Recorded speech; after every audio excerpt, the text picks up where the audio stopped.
Hey now, 580 Sports Talk going up on a Tuesday. Brendan Brzezinski, Dan Lucero, Spencer Dupuis, Ladder trying to get his microphone to work as we go live.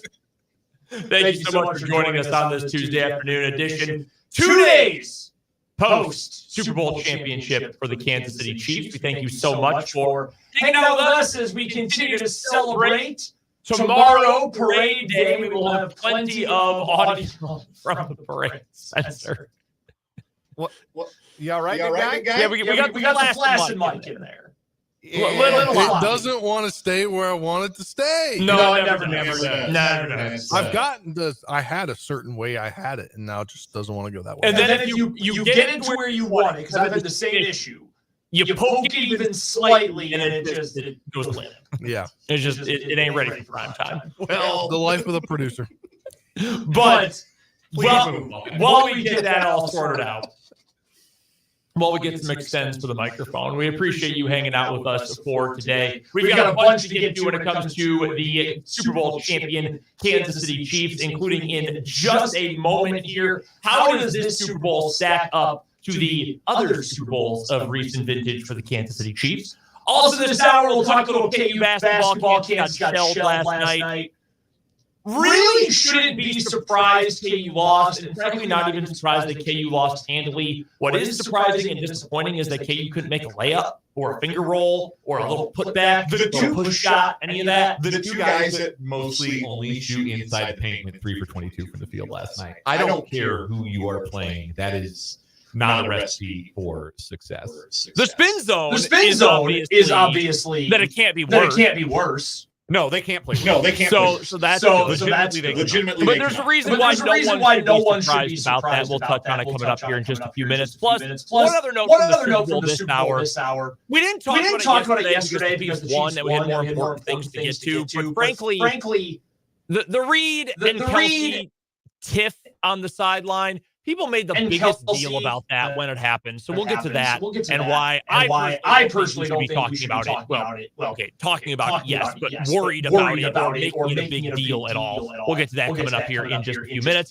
Also today, one former NFL executive who now has a prominent media role with The Athletic and The Athletic Football Show says that the Chiefs are now the poster child for not paying a wide receiver. I firmly disagree with that take from former NFL Executive of the Year, Randy Mueller. We'll get to that in the 3 o'clock hour. We will hear from Andy Reid. He spoke earlier today in his season wrap-up press conference via Zoom. One other note on Steve Spagnuolo and some proof that as much as we, as people who cover the Chiefs, who follow the Chiefs, and this show in particular, have praised Spagnuolo, I am going to take us to a new realm. And I'm going to argue we are not praising him enough for his performance as a defensive coordinator and defensive play caller in the Super Bowl, and frankly throughout the entirety of the NFL season. So that's coming up. Michael Swain will join us for Jayhawk Weekly. We've got our 580 Sports Talk headlines today. What is wrong with you? Random question Tuesday next hour. Plus, Dan, tonight, a little Lewis Toyota Tuesday Night Hoops.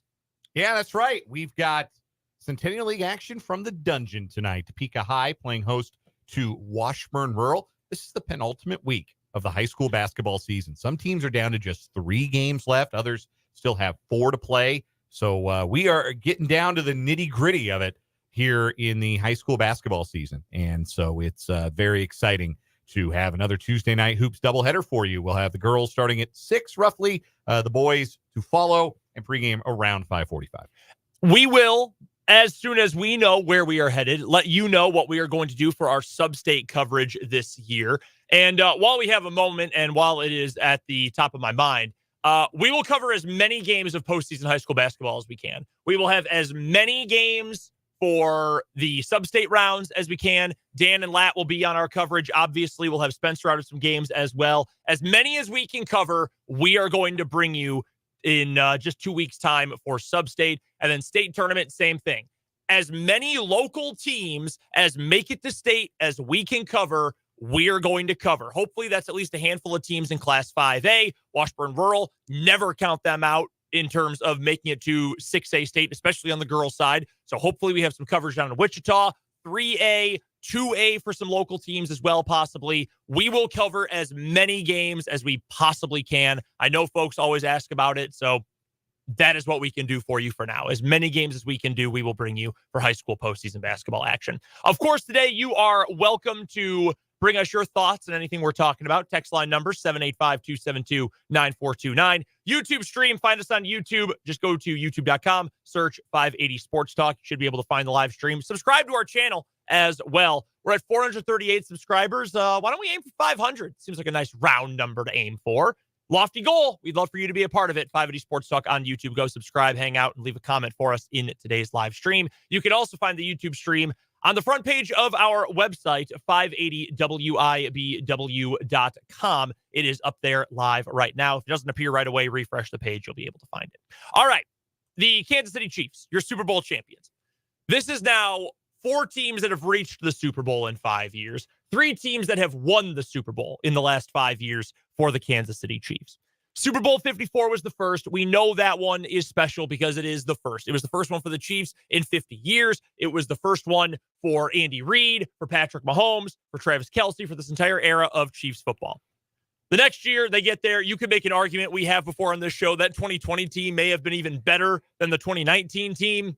They end up, we know what happens in Super Bowl 55. Last year, great game against the Eagles. Great game against the Eagles. That was a really dang good Chiefs team, a pretty good Chiefs defense overall. Really fun performance, fun Super Bowl. Chiefs come out on top, another 10-point comeback.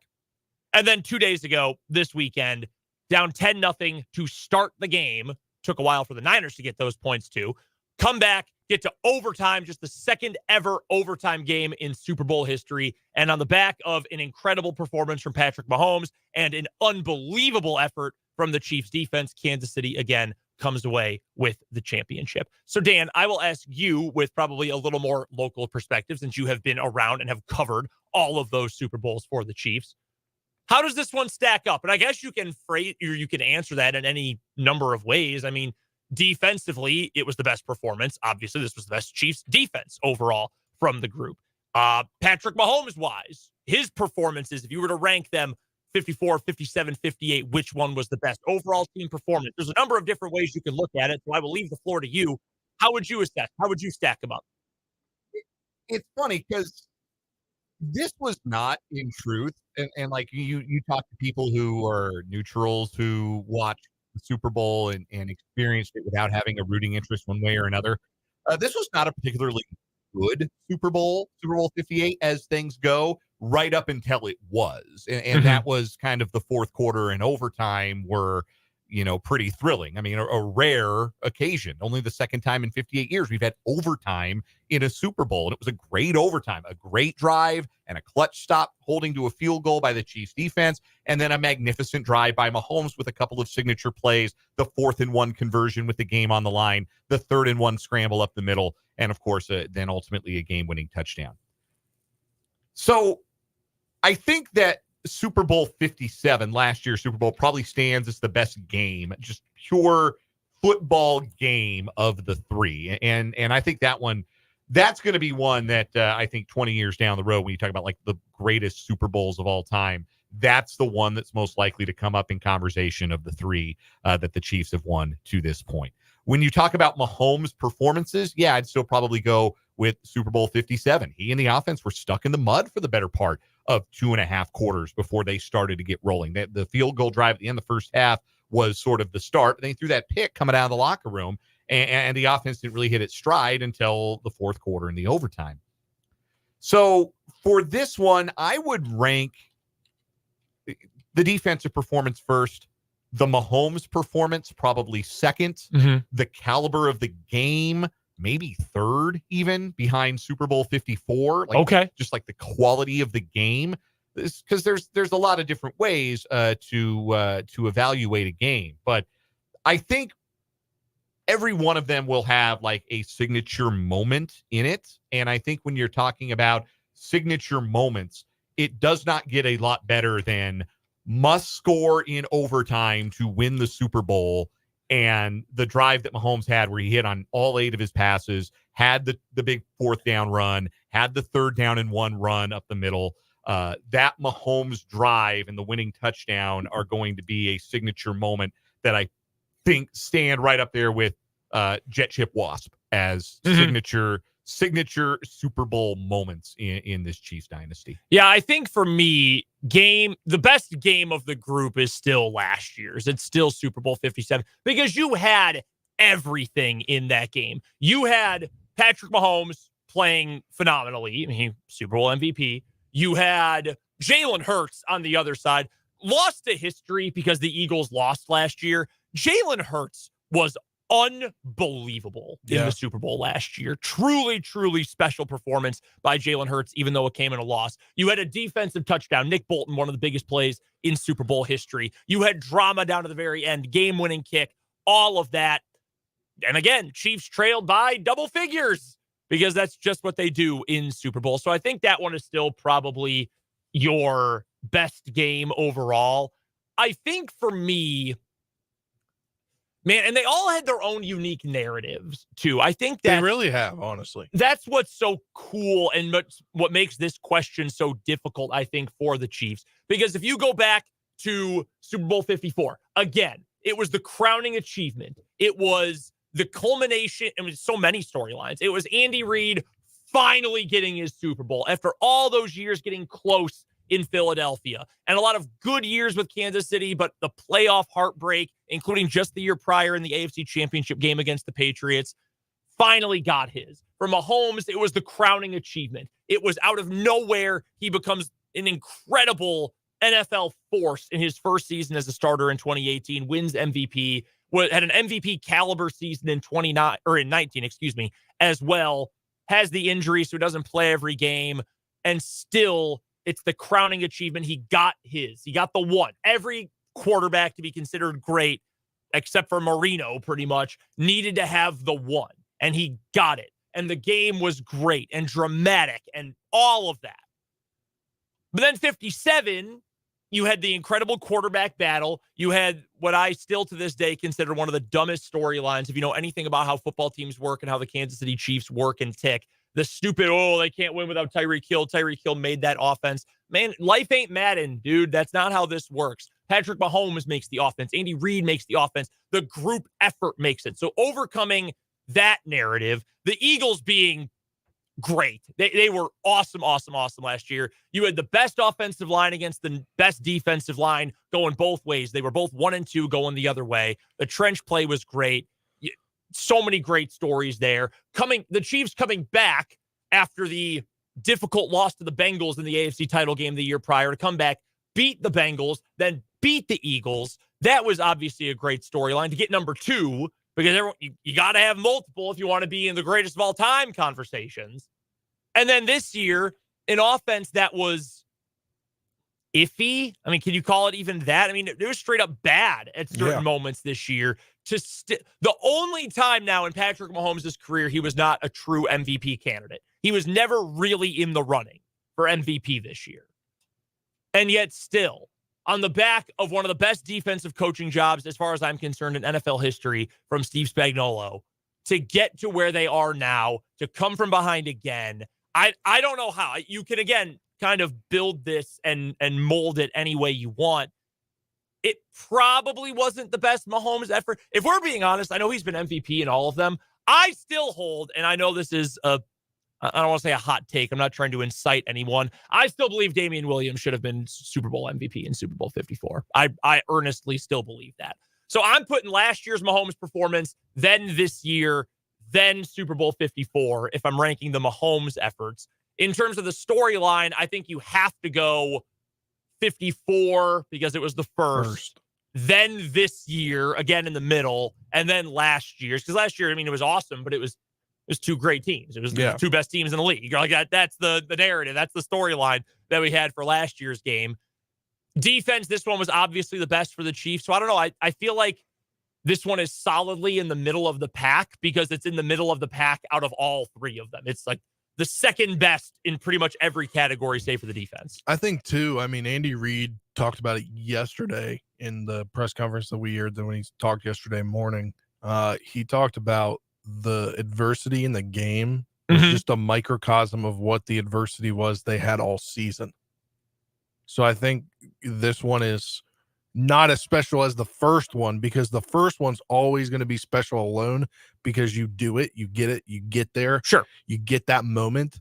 But then when you're kind of doubted all season long and everybody's like, what happened to the Chiefs? The Chiefs are not who we think they are. They need receiver help. Mm-hmm. Their receivers are just trash. They can't catch anything. Yeah. Like, that was a narrative this year, that the Chiefs aren't going to make it far because their players, their receivers have shown they can't make the catches. Travis Kelce is declining in his career. Like, that was the narrative all year long. And what did they do? They proved the doubters wrong. Kelce had an amazing playoff stretch after a not so great season when you look at his stats comparatively to where he's been before. Mm-hmm. And I think that makes this one the second. You'd rank it second. I'm curious to know what you guys think. Again, 785-272-9429. If you want to let us know, how does this one compare? This one, it felt like, and every Super Bowl takes a few lucky bounces. It takes a grind. It takes overcoming mistakes and adversity and all of that. I understand that. But it felt like this one was more of a grind and was more difficult to achieve than the others, which I think you have to give some credence to. Because that first one, in the end of the 19 season, the Super Bowl 54 game, that team was still great. And I know you had the great moment. We all remember, even if you weren't following the Chiefs at the time, we all remember the famed Kevin Harlan Week 17 moment. Remember when he was at Arrowhead for the Chiefs-Chargers game? Meanwhile, Dolphins upset the Patriots in another game elsewhere. So you got the famous Kevin Harlan, I'm calling both games. That was great. That was obviously a big moment. The Chiefs needed some luck there. Mahomes had gotten hurt that year. I know there was adversity there too. But that felt like a team that was on its way to being crowned, that was on its way to eventually getting that Super Bowl. I don't want to say it felt inevitable, because if you're a Chiefs fan, the success never has felt inevitable in your whole career until you had won that first title and now won the one since and been to 4 Super Bowls in 5 years. So I don't want to say it was inevitable, but it did feel like they were on their way. Like it was eventually going to get to a point where you would have that chance to win it all. Whereas this year, and our pal Jordan Foote, who we're going to try to get on this week, if not next week, from Sports Illustrated, he said, he put it on Twitter, he told us, like, hey man, if you had asked me a month ago, were the Chiefs going to even get to the Super Bowl? No way. Would they have a chance to win it? Absolutely not. And Jordan is as smart about football as it gets, and that's why we love having him on. He was not alone in feeling that. I didn't think this Chiefs team was going to win a Super Bowl. I didn't think going into the AFC title game they were going to win the Super Bowl. So there was one guy on NFL Network who picked the Super Bowl correctly at the beginning of the season. Do you know who it was? That was Schrager. Yeah. Yeah, what's that, 6 years in a row now? Yeah. But he spoke, or he was going through, I don't know if he made a video or something and like used screenshots, or he spoke on it or something. I saw it on social media. He talked about like where it was during the season. Like, hey, Chiefs aren't, like, he was getting a lot of comments. Hey, this is a bad take. Chiefs definitely aren't going to make it to the Super Bowl this year.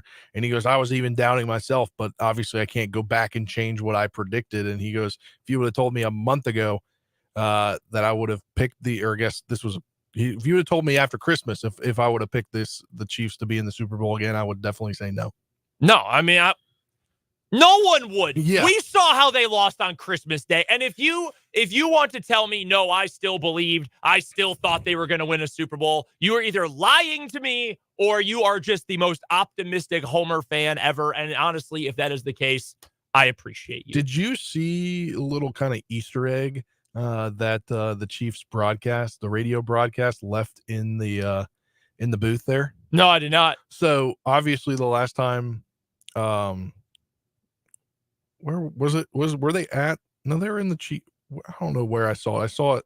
Oh, yeah. They were there on November 26th, and they put like the lineup card or something. They left it in there and signed it. And Mitch Holthus wrote, he signed his name and said, see ya in February. Wow. Yeah. Wow. How about that? I'll have to find that tweet again. We have a mention here from YouTube from Clayton, who says a professional bettor named Ken Enola picked both Chiefs and 49ers to be Super Bowl winners. Dude won over $200,000 off that game. Hey man, More power to you. And the wise guys know. They, for whatever reason, however, they know those kinds of things. The one that's made the rounds and gone viral is, remember from, I don't know if it was Hard Knocks or just the preseason or what, when one of those, was it Oz the mentalist, some fortune teller mentalist guy showed up at Jets camp and got McCole Hardman to predict that Hardman's team was going to face the 49ers and win the Super Bowl. And then he ends up going back to the Chiefs and winning the Super Bowl over the 49ers. It's, again, I said it yesterday, life is funny the way it works out. I believe that's more coincidence than anything, but it took a lot for this Chiefs team to get it done. We know we lived and died with it all season long on this program. If you're a fan, you were feeling it all year long. And to be able to get there, I think if you want to say it wasn't the best game of the three, maybe even the worst of the three Super Bowls, I understand where you're coming from. But in terms of what it took to actually accomplish this, I think it goes right to the top of the list. I really do. Coming up next, we will talk a little bit about one of the forgotten storylines, or at least on our show, forgotten storylines from Super Bowl 58. Plus, we'll talk a little KU basketball later on this hour. Jayhawks got smacked last night. Bill Self got tossed for the first time in his KU career. What does it all mean for this KU team? It might actually be nothing new. We'll break it all down coming up in this initial hour of 580 Sports Talk.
We're just getting started on this Tuesday edition of 580 Sports Talk. Brendan Dworzinski, Dan Lucero, Spencer Dupuis, all here with you today. Thanks so much for spending some of your afternoon hours with us.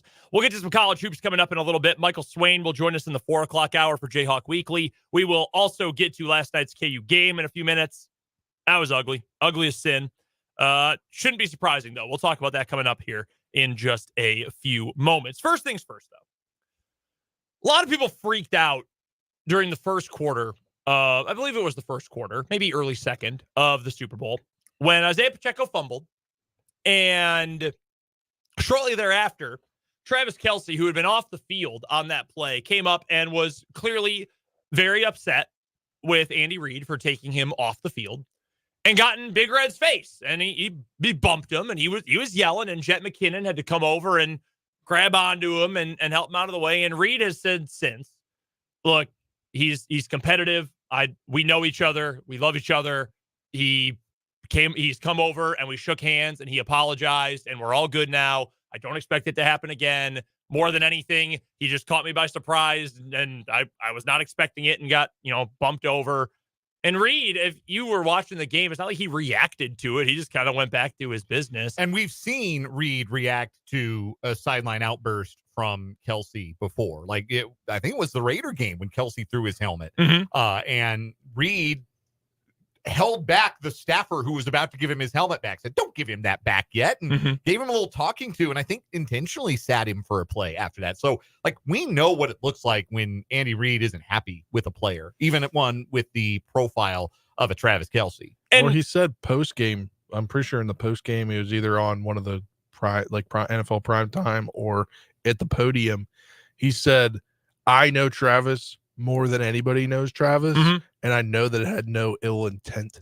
Right. Essentially. I don't know if he said those exact words, but it was no ill intent was the whole thing. Right. And this, and I want to know what you guys think about this, because I have been almost on the verge of feeling appalled by the reaction to this. You had the people who will just get mad at anything who never watched football. You had the doofuses like Taylor Swift. This needs to be a red flag. There's no way break up with him. Okay, if you believe that, I need you to take a long walk off a short pier. Calm down. I saw a person that I consider to be a pretty serious person generally on Facebook say they should have fired him from the team at halftime. I said serious person, not a serious sports fan. Yeah, okay. So the terminology is a little off. Sure. But somebody who I think is a pretty not doing things for engagement's sake, saying they should have fired him from the team at halftime, because if he treats him like that in public, how would he treat him in private? Yeah, and so there's that. You had bad faith actors with political leadings who were like, we told you Travis Kelce was a bad guy from the beginning. It's amazing to me. And I never played in the NFL. I never played at that high of a level, anywhere close to that. It amazes me, people who claim to like sports, to like football, who are so quick to jump down the throat of someone who shows raw emotion like that. Should he have run into Big Red? No, probably not. Is it a big deal? No. I do not think this is worth talking beyond, and I know we're talking about it now because other people are talking about it. I don't think this is worth concerning ourselves with more than 10 seconds after it happened. Dang, he's fired up. Okay, move on. That. This is football. This is the most important moment, part 4 of Travis Kelce's professional life. He has worked his whole life to get to a point where he is playing, keyword playing, in a Super Bowl. This is the biggest sporting event in the world, single one-off game. Now, the World Cup itself, a big tournament. No, This is the biggest event. This is, as you put it, the biggest monocultural event we still have in America. 2/3 of the country at one point or another had the game turned on Sunday. Yeah, depending on the metrics, more people watch this than watch the moon landing. Is that what I saw? Yeah, because I couldn't find it stated anywhere. Depending on the number you looked at, if you count the streaming numbers, which took the rating or the viewership up over 200 million, that is more people than watched us land on the moon. This is a big deal. This is emotional. This is an emotional sport, and it's part of what has made Travis Kelce such a great player, and what has made his story, the narrative of his career with the Chiefs so impressive is he's always been that guy, but Andy Reid has helped him get to a point where it is channeled into being a leader and a vocal leader of his teammates and still a great player on the field, instead of the hothead who, threw his towel like it was a flag or made the motion at a referee. He did. There was a time in his career where Travis Kelce was the hothead. What do you have, 4 personal foul penalties his first something like that 3 seasons, unsportsmanlike conduct penalties? Yeah. He was. There was a time that was Travis Kelce, and that is what has made it enjoyable to follow his career, is to see his maturation, for lack of a better way to put it, and his becoming a leader and having that relationship with Andy Reid. And in that, if you have that context, then what you saw was two competitive people in a high stress, high testosterone, high stakes moment that, probably boiled over a little bit. Like, you don't want to knock over your coach. No. But if you actually watched it happen, you could see that Kelce was trying to get Reid's attention and Reid stopped moving. And so the collision there, you can see that Travis grabs Andy Reid's arm to make sure that he doesn't knock him down. He had the presence of mind at that point to say, hey, look, I'm not trying to bump you to the ground here. I'm just trying to get in your ear because this is something I very urgently think you should hear. Yeah. And in a environment like that, at a time like that, sometimes when you think somebody needs to hear something urgently, you deliver it very close and at a high volume. Yeah. I saw even football people say that there should be a fine involved here. No. God, how do you claim to like sports and like football, but when people get fiery and competitive, suddenly you have to clutch your pearls? Maybe you're just not built for this. Seriously, I don't get it. Yeah, I really don't. The pearl clutching is crazy. Absolutely. It's insane. Yeah. And for people who maybe were watching their first ever NFL game or rarely watch or have only been watching because they're a Tavis fan, okay, fine. I don't really expect anything different. But it bothers me. We glorify athletes and glorify these sports, talk about how great they are and spend so much time on them, but then they show the rawer parts of being a football player and being in a high stakes environment, and suddenly it's some sort of gigantic, huge issue. I think you can learn a lot about how to handle and process these things from the people that are involved. And if Andy Reid says no big deal and Travis Kelce says, I felt bad, I apologized, we hugged it out after the game, which I think they would have done regardless of how the game ended. I mean, obviously it's easier to do that when you win, but I think probably that happens regardless. You be all right? No, we have a text from the 913 that says, I think the Chiefs should have had to forfeit. Signed, a 49ers fan. But that's the other perspective. But no, I think that when you see other people, handle that, conflict resolution for you and me in our daily lives is different than conflict resolution in a contact sport. And you just have to let those people handle it in the ways that they feel to be appropriate, because it isn't the same as when you and your wife can't agree on who did the dishes. A couple other things. We have a few other texts here. One from the 785, two, in fact, from the same 785 texter. 3 says, 3. He mentioned the Raider game. He said, yeah, he dadded him up during the Raider game. No, make him pick up his own helmet. But he says, I've watched this, I've watched this literally dozens of times and literally watched every interview I can find about the incident because I was so shocked. And I'm a huge fan of Travis Kelce and the Chiefs, had to digest it appropriately. And after all that, I feel okay. Could he have handled it slightly differently? Yeah, but I'm good with it all. Additionally, Big Red says Kelce apologized and hugged him. Exactly, Dan. I've watched it 100 times. I agree. Kelce kept Reid from losing his balance.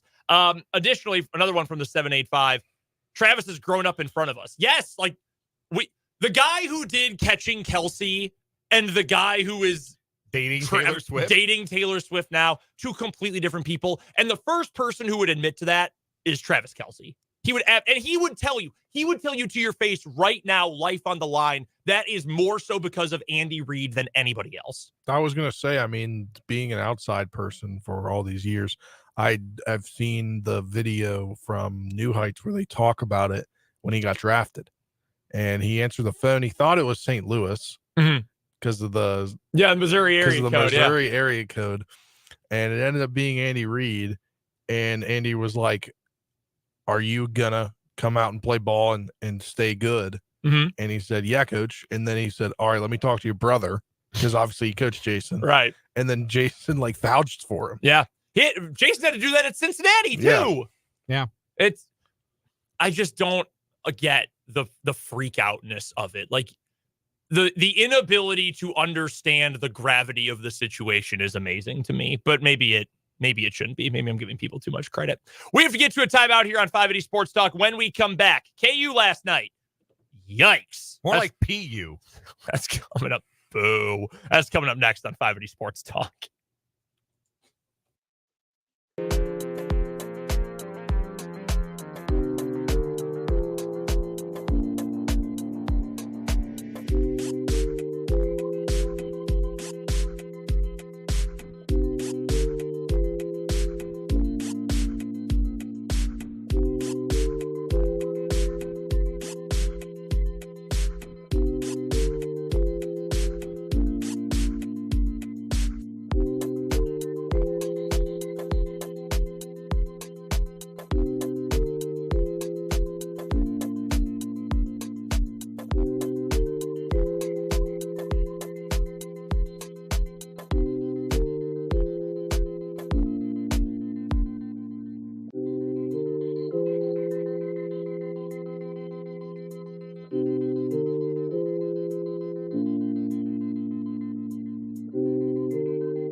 Brendan, Dan, and Spencer here with you on 580 Sports Talk. The Kansas City Royals right now are coming out with some details. They're going to speak. If they're not speaking actively right now, they're about to.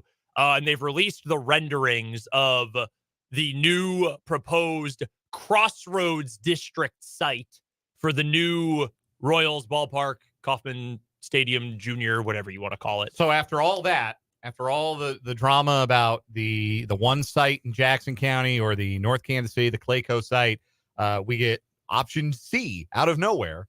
Which we haven't talked about in a long time, but had come up, like, I think this was the first place they had proposed one. Yeah. So basically just across the I-670 from the T-Mobile Center. Mm-hmm. If you can picture that, if you've taken 670 through downtown and you pass, if you're going east, if you're coming from Topeka, you're heading east, you see the T-Mobile Center up there on your right. You kind of go below it, underneath it. To the right will be Royals Park is what they're calling it in the rendering. So another way to look at it too, if you remember driving through Kansas City, again, going east on 670 to your right, you see the Kansas City Star building, yes, the Print Pavilion or whatever. Under this proposal, that will be torn down and the ballpark will go up there. They'll put the ballpark there. There's a hotel. There's some residential and commercial development around the ballpark, though not nearly as much as I think was proposed at some of the other sites. Mm-hmm. There's also a revitalizing / widening of Grand Boulevard that would be a part of this. That it appears. I don't see like a lot of parking, but you could probably park downtown, shuttle to the ball game would be what I would envision happening. They even have on here a second rendering of essentially what would be within a 10-minute walk of the ballpark, which is, I'm sure, very intentional because there's not a whole lot of parking. Here is what I'm going to say, because I've already seen some people on Twitter and elsewhere complaining about the lack of parking. Welcome to every other major city in America, guys. Yes. Like, the fact that you have a gigantic parking lot at the K is so unique. Like at Wrigley, for example, when my family has gone to games and driven as opposed to taking the train, they park in what is essentially like a row of porta potties under the L off of Irving Park Road.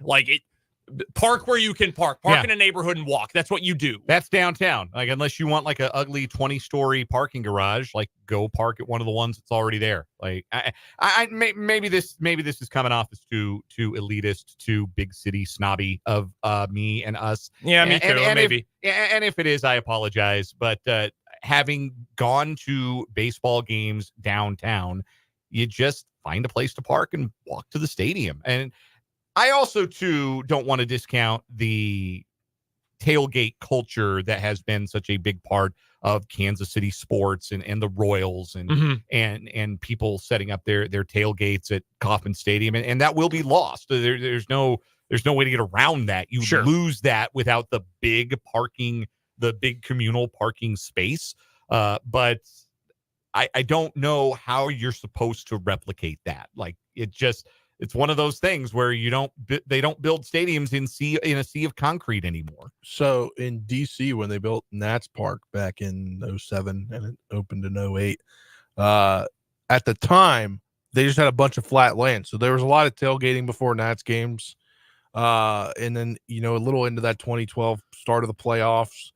And then the city's been built up around it because that revitalized the whole area. Ever since the beginning, they've had this little area. Basically it's just a bunch of sea containers and then a big open area. They call it the bullpen, and it's like where everyone goes to pregame. Yeah, it's like the tailgate zone. Like, they have people singing there. They have DJs. They have beer garden. Whatever you like. So something could come up like that. And that might have to be the compromise, but that's different than bringing your own little grill and firing up some ribs or some bratwurst or whatever it is you've liked to do at the K over the years. And let's be frank, that particular part of the fan experience is much more a part of things when the Royals are good. When you've got 30,000 people at the K as opposed to like 8,000 or 9,000. But that is something that you lose, but it's just the way things are now. Like, There was an era where there were neighborhood ballparks, like Municipal Stadium was a neighborhood ballpark in Kansas City. And then you had the cookie cutters, so to speak, or you had the complexes where they would build a stadium and the giant parking lot around it. And now you have the downtown stadium, the downtown ballparks. And that's just the way that things have gone and the way it looks like things are going for the Royals. We'll get to more of this. Any more details that come out, we will get to coming up next hour. Did want to touch on the KU last night. We've got Jayhawk Weekly coming up in the 4 o'clock hour today with Michael Swain. Look, KU got shelled. I'm not surprised. Bill Self gets tossed for the first time in his KU career. First time since 1999 he got ejected from a game. Wow. Where? Tulsa, Wyoming. Yeah, I was going to say it was at Wyoming. And he said the ref did a great job then. He said he didn't like the refs last night, which he spoke about in his post-game press conference. But he did say back when he was thrown out of that game, he was rightfully thrown out of that game. We have too much Super Bowl right now to get to the conversation about how the 3 probably most respected coaches in the Big 12 have all been ejected from a game in the last week. We will at some point get to that because I feel like there is some sort of battle that is brewing right now between respected head coaches. And I just had to say Scott Drew is respected. Do you know how much that pains me? Do you know how bad Ray Natili has to be at his job for me to feel that way? Ray Natili is a clown. Yeah, absolutely. The all-time purveyor of the look at me technical foul. Yeah. He didn't give the first one, but I knew as soon as there was a second one and Bill Self didn't really even say anything, he was just kind of lingering on the court, and that's what got him run. I knew it was a Ray Natili production. I just knew it. Without even looking, I knew it. So look, KU gets hammered, and the surprise and the big negative from the game, other than losing, obviously, is that KJ wasn't good shooting the ball. I thought he actually played decently in other ways. He just couldn't finish. Yeah. Hunter Dickinson was truly terrible in a way that I've never seen from him, at least since he got to KU. It was strange to see him. There was the sequence where he got offensive rebounds. He's throwing them off like above the square. Yeah. It was. Now, do I think that he was perhaps being getting mugged? A raw whistle? Yeah, being mugged underneath the basket at times last night? Yeah, I think there's some of that. I think sometimes when you're 7'2", you're the biggest guy on the court, and this applies for everybody who's ever played the sport. When you're the biggest guy, sometimes you don't get a great whistle, particularly when you're away from home. That being said, him and KJ Adams going 3 for 22 from the field just beggars belief. Like, because they take good shots. They take high percentage shots. And KU was missing high percentage shot after high percentage shot in the first half, while Texas Tech was making 3-pointers like they were layups. I think they made 8 of their first 12 from behind the arc. And that one dude who didn't miss all night. 30 points. Yeah, guy averaged. Williams, Yeah, Darian Williams averages 9 a game, scores 30, and doesn't miss a shot last night. Like, to an extent, again, it's one of those nights. Just like UCF was one of those nights, and just like West Virginia was one of those nights, and just like Iowa State was one of those nights. But again, when they start to pile up, it feels like more than just one of those nights. Yeah, you in a vacuum, you can write last night off. Short turnaround, hostile road environment. They played great, and you played bad in a way that you don't typically play bad.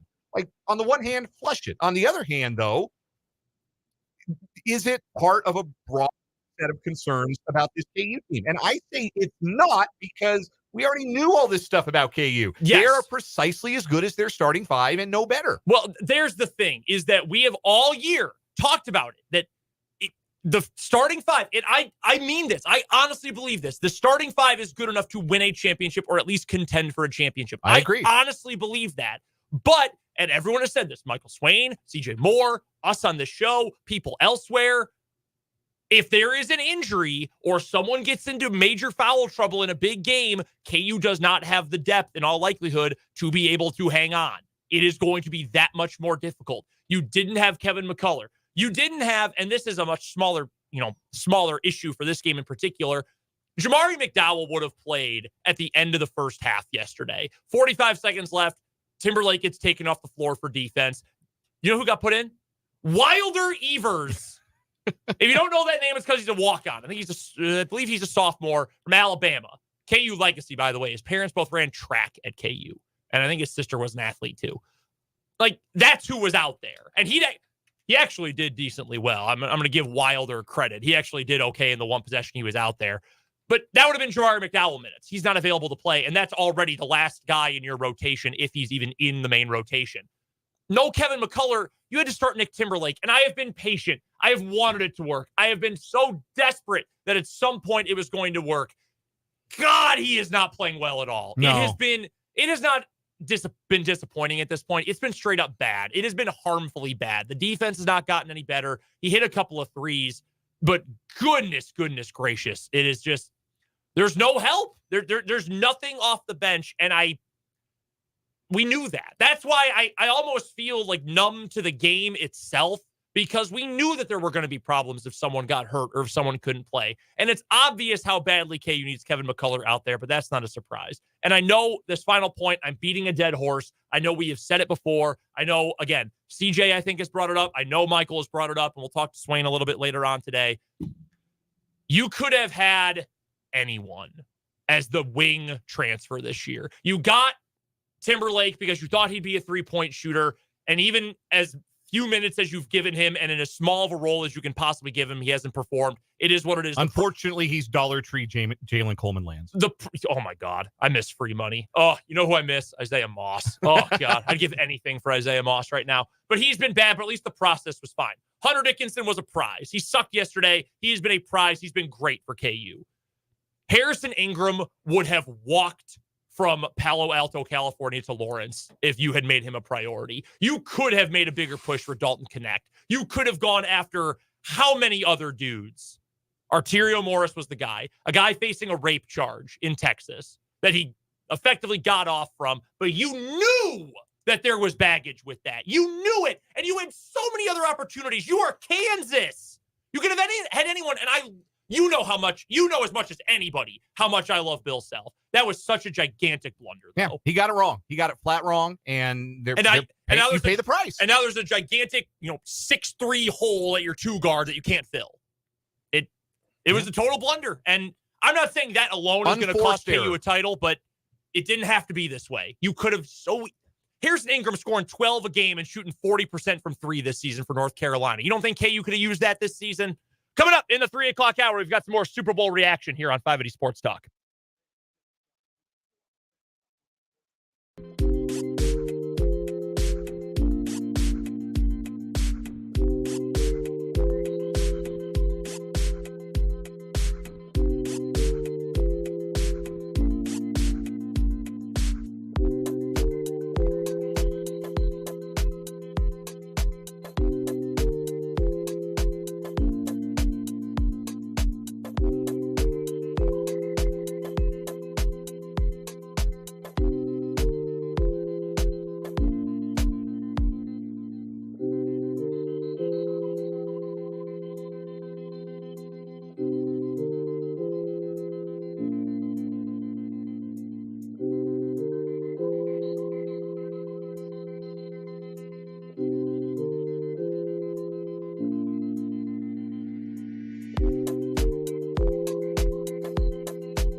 go. 580 Sports Talk going up on a Tuesday. I'm Brendan Dorzinski. That's Dan Lucero. That is Spencer Dupuis. We're joining you live today up until, 5:45 or so. We'll be off a few minutes early for our Lewis Toyota Tuesday night hoops here on 580 WIBW. Topeka High versus Washburn Rural. 6A versus 6A matchup coming up tonight.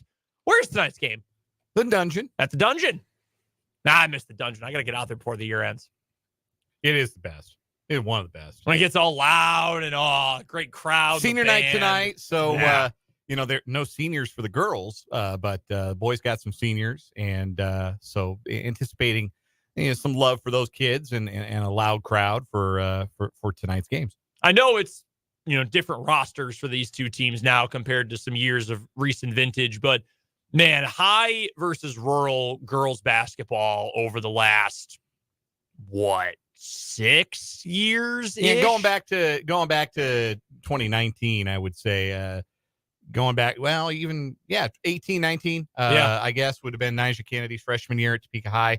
Yeah, really made those games must see. And Topeka High gave better than they got in that stretch. I think they were 8-2 against rural when Nyjah was there, which is pretty impressive. The one game though that was the the one everybody remembers the most, that state championship game. Man, what a run for those two programs that they've been on, and hopefully we get a banger tonight. Again, 5:45-ish pregame start time. Dan and the coach Larry Latimer will be on the call right here on 580 WIBW. Here in this 3 o'clock hour of 580 Sports Talk, we'll get to the Chiefs here in just a moment, and a take from a former NFL Executive of the Year that I have a bit of a bone to pick with. We've also got Random Question Tuesday, and we'll hear from Andy Reid. He spoke earlier today, his season wrap-up press conference. We'll hear from Big Red again tomorrow at the Chiefs Championship Parade. 11 o'clock start time, if I'm not mistaken, for the parade tomorrow. Yep. And then they'll be at Union Station in Kansas City for the rally afterward. Around 12:45, they're saying. After Travis Kelce, because he's obviously number one. Who is the most likely to curse on stage? Mahomes is pretty polished. I don't think he's come even remotely close last two times. The first time, he definitely was not sure where he was, but he definitely kept it clean. No, I honestly believe that the first one was the drunkest he's ever been in his life. For like a week. He was on the moon. That's like every sports star, though, after they win their first one. I mean, going like it, from something that I've seen, Alex Ovechkin was jumping in ponds in D.C., and he was hammered out of his mind all week long. Hockey guys are different. That's true. Hockey's a different deal, because those guys, I think even more so than athletes in other sports, are so rigid about what they put in their bodies that when they really cut loose and start putting away the beers, it accumulates in a hurry. Yeah, I mean, during their rally, I think there's a little more in-season discipline for those guys, because I tend to agree. I have had the good fortune to watch some parades in recent years involving some of my favorite teams, so I'm familiar with how the get down is typically at parades. By far, hockey players are like they're on Pluto. Like halfway through the parade, they don't know where they are. That's one thing that all of our favorite, I dumped being a Blackhawks fan a while back, but all of our favorite hockey teams, or once upon a time favorite hockey teams, have won a Stanley Cup in the last decade. Yeah, that's true. Yeah. That's pretty wild. Wow, good for them. Yeah, I mean, I saw Corey Crawford possibly have a blood alcohol level somewhere around 0.40 at one of the Blackhawks championship parades. So I remember when TJ Oshie took his beer while he was on stage and pulled his jersey over his face and started chugging it, and then just that was literally taking it to the face. The other thing about OV2 is that he's Russian, so that's oh yeah, those guys will drink you at the table anytime. He basically stopped the parade. Like they were queuing everybody out. It was about to end, and they were playing We Are the Champions or something. He said, turn the music down. At the beginning of the year, I said, we're not going to be, and then he dropped an F-bomb, suck this year. We're Stanley Cup champions. And then he walks off the stage. That's legendary. Where did Mahomes and Kelce go? They went to a concert the night of the parade. I'm trying to remember who it was. And they got brought out on stage, and the whole place went nuts. I'm trying to remember who they went and saw. Yeah, I don't remember. I know you're talking about. It might have been like the Chainsmokers or something like that. It probably was. That's where they were with the Chainsmokers the other night. Yeah, but maybe that's why. Maybe they're buddies now, and I just wasn't sure of it. Patrick Mahomes' music taste pretty much starts and ends with what is currently playing at the most popular club on a college campus. Yes, he does. He has a very like early 20s music taste. Like I bet he's never heard of Boy Genius in his life. No, absolutely not. Has no idea who that is. He's not listened to a lot of indie rock. No. Like, he's not like he's not got an ear to the street on the latest hip hop. No, I can't imagine he's bumping, the latest Fleet Foxes record. Can't imagine that's happening. No. I can't wait to see the swag surfing tomorrow. Oh, yeah. No, it's going to be really cool. It's an awesome The scene. swagless surfing. So that is coming up tomorrow. Real quick, a couple other notes to get to on the Royals Stadium renderings and plan that were released today. One thing that is included in the renderings, fountains in center field. That's a big deal. One thing not included, did you notice a big emphasis on big thing that was not included in the renderings? Crown vision. No crown vision. Unacceptable. Like, this is the thing about the ballpark, which I think it looks very nice in the renderings, and I'm a fan of the location. Like, I am too. I am pro downtown ballpark, and I think the people who are inclined to be anti downtown ballpark will come to be pro downtown ballpark once you realize, you get to go like do stuff after the game if you want to go do stuff, and you don't have to like drive 20 minutes to it. You can walk to a lot of it. And number two, it's going to get more people in the ballpark. Yes. Maybe they're not diehard baseball fans. Maybe they're not going to come because, I remember the glory days of Hosmer and Moustakas, or, I keep score at all the games. But like, you'll get a crowd that goes because it's part of their something to do.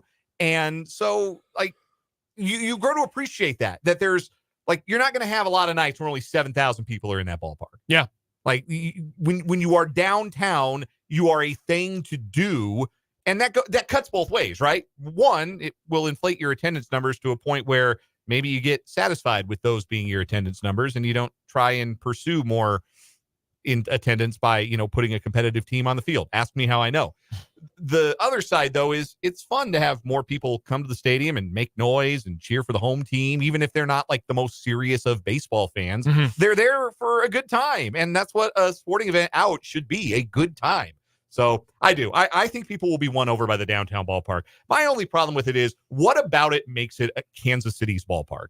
Because Kauffman Stadium is identifiable with Kansas City. Now, you did mention the fountains. Like, you have to have that element in the city of fountains. That has to be part of this stadium. But like, what else about it makes it Kansas City? What else about it says this ballpark could only be the home of the Kansas City Royals? That's what I want to see from a stadium, because like, I know the model everybody chases after is Atlanta's ballpark. That could belong to 29 other ball clubs. That is the most boring design, nothing unique about it, nothing that makes it Atlanta's. What's going to make this new Kansas City ballpark Kansas City's? That's what I'm curious about. And again, any other information that comes out about it, we'll get to you as soon as it comes out. I have a random thought. Okay. Obviously, if it's a question, you got to hold on to it for like 15 minutes, because we have Random Question Tuesday. It's not a question. Okay. I mean, it kind of is a question, but not a question. It has to do with the downtown ballpark and what it could attract to the area. Okay. If the Royals are become good with Witt Jr., and it becomes like a franchise that is actually relevant in baseball. Sure. And there's a lot of fans going to that downtown area, and there's a chance for the NHL to move into Kansas City. I think that window has passed. You think so? No, that's not happening. I know Mahomes and the mayor have talked about. I don't know how realistic that ever was in the first place, to be honest. I know there were a couple of teams that were looking to sell, maybe, and they like T-Mobile Center was built with a intentionally like massive upstairs press box with the idea that, hey, maybe we'll get a hockey team. We'll get the Pittsburgh Penguins. Yeah. But doesn't. I don't think so. I think ownership's pretty solid in the league right now. I don't think they're going to look to expand anytime real soon, having just gotten to 32. And I don't think Kansas City makes a whole lot of sense as a hockey market in the first place. There are a lot of people in Kansas City who for many years have said, we deserve an NFL. We should get an NBA team. Look how passionate our fans are. Or, okay, fine, not the NBA because Vegas and Seattle are ahead of us in line. What about the NHL? We could absolutely support an NHL team. Not really realizing it has absolutely nothing to do with fan support. Like, nothing whatsoever to do with fan support. I'm sure plenty of people would love to support a hockey team in Kansas City. I'm sure of it. I mean, there are hockey fans everywhere. I don't think it makes sense as an NHL or an NBA market, frankly. Well, and I mean, there's one very easy reason why more than anything else. Who's owning the team? Yeah. Who is buying an NHL team or starting a franchise and putting it in Kansas City? The quarterback of the Chiefs. Apparently he wants to. He doesn't have that kind of money. Like, he's got I have a share of the team money. That is very, very different from I own the team money. Yeah. Yeah, you need money beginning with a B, not beginning with an M. And that's the difference right now. Like I just don't think that's possible. not just one B either. No, you need multiple. B's, plural. Yeah. You need B's. And there's not a lot of people with B's in Kansas City. And we don't have to get into this right now because we don't have the time or like former politicians in here to talk about it, but there's probably an argument that they never should have built T-Mobile / formerly the Sprint Center in the first place. Like, probably was a raw deal to build it with an empty promise from the very beginning about getting one of those hockey teams, but that's a discussion for another time. Thanks, Philip Anschutz. Sorry to bring up this dude, topic that seems sore for some people. Nah, dog, you're good. One other one from the 785. Here's a text in. Kansas City's had both and it didn't work. Yeah, let's not forget that. I know the landscape of professional sports has changed. There's a reason the Scouts aren't here anymore, and there's a reason the Kings aren't here anymore. Yeah.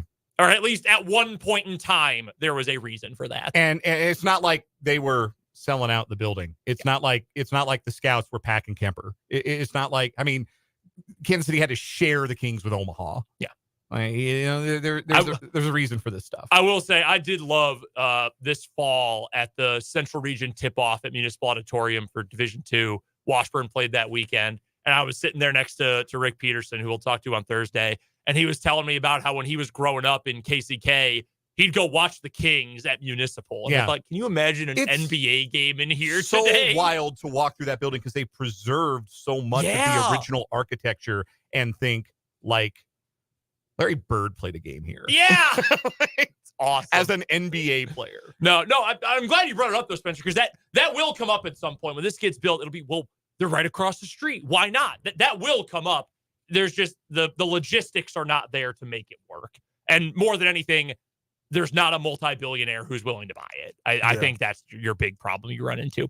I wanted to get to this from Randy Muller, who is now one of the co-hosts of the Football GM show. It's part of the Athletic Football Show. I think that's the name of it. He tweeted earlier today, this morning, in fact, the Chiefs are now the poster child for not paying a wide receiver. Will other teams adopt and tamp down values of this year's mediocre group of unrestricted free agent wide receivers? Let me address the easy part first here, that second part. I mean, they'll probably try, but two things. One, it's a mediocre group anyway. Like, Mike Evans is the one dude who's probably going to get a huge contract, and even he's 30, so who knows how big of a deal he's going to get. But it already was a lot more like last year's class than the one of 2 or 3 years ago where guys were getting huge deals. Like Christian Kirk made bank 2 years ago. Last year, you remember who the highest paid free agent receiver was last year? Was it Juju? Nope. Same division. Jacoby. No, he left the division to go elsewhere. No. It was a guy who got benched as a healthy scratch end of the year. It was Alan Lazard. Alan Lazard, 4 for 44. That was the highest wide receiver contract last year. Yeah. This is already a bad group. And in leagues with a salary floor, like the NFL, someone has to get the money. That's the one thing. It's harder, I think. It's not impossible, but it's harder in the NFL to artificially suppress contracts like that because you can't do the we're not colluding wink thing that baseball owners have done for the last half decade plus at this point, where they just refuse to sign guys until they become desperate. The NFL, you can't really do that because you've got the rules about when you have to be under the cap by, and someone has to get the money. You have to pay it to somebody. So you can't quite do that the same way in the NFL, and I'm sure Randy Muller knows that. It's more of a general point. The first part, though, I have a complete disagreement with. When he says the Chiefs are now the poster child for not paying a wide receiver. The wide receiver room specifically for the Chiefs, well below average across the NFL. Yeah. No one is going to debate that, even with Rashee Rice clearly becoming a dude. Even when you include Travis Kelce and Noah Gray and Blake Bell, this is not an above average pass catcher group. Mm-hmm. And it's certainly nowhere close to say, the Bengals when everybody is healthy for them, or some of these other teams. Hell, even Tampa with Mike Evans and Chris Godwin and Cade Otton, who at the end of the year became untouchable. They're not in that kind of tier, nowhere even close to that tier. But this comment from Randy Mueller, and I get where it comes from. I will say I understand where it comes from. But this is not new. Let's use, as a point of historical perspective, literally last year, Juju Smith-Schuster, who all this season people, why didn't you pay Juju? Why didn't you pay Juju? Well, one, the Chiefs were right. He was terrible this year in New England. Yeah. But two, you know what Juju was getting paid last year? You know what his total cash earnings for the year were? Wasn't a lot. It was less than 10 million, wasn't it? Yeah, I believe it was 9.2 million. Yeah, 9.2 million on a 1-year deal. Like, the Chiefs already did this a year ago. They just swapped Rashee Rice for Juju Smith-Schuster. Mm-hmm. Other than that, it's almost the exact same group. Hell, they even brought back McCole Hardman. Yeah. It's almost the same group. So the Chiefs have already done this. New England, their best offenses were when they had Randy Moss. But those latter Super Bowl years, like Julian Edelman was a fine player. No one's confusing Julian Edelman with a superstar, though. Like, they were running Chris Hogan, the lax bro, out there. Like, they were winning without having high-paid wide receivers. The Packers didn't win a Super Bowl, but this is essentially what they did for the last 5 years of Aaron Rodgers' time in Green Bay. It was, well, you've got Devontae Adams. Well, yeah, but don't we want other players? Yeah. You just heard us say you have Devontae Adams. Like, go make it work. And again, no Super Bowl, but the Packers won a lot of games. Yeah. This is not a new concept. In fact, the Packers were the poster child until this year of doing that. Maybe arguably last year. But here's the thing that this is lacking, and it's a very big piece of context that is lacking. The Chiefs had an elite defense, and they have the best player on earth.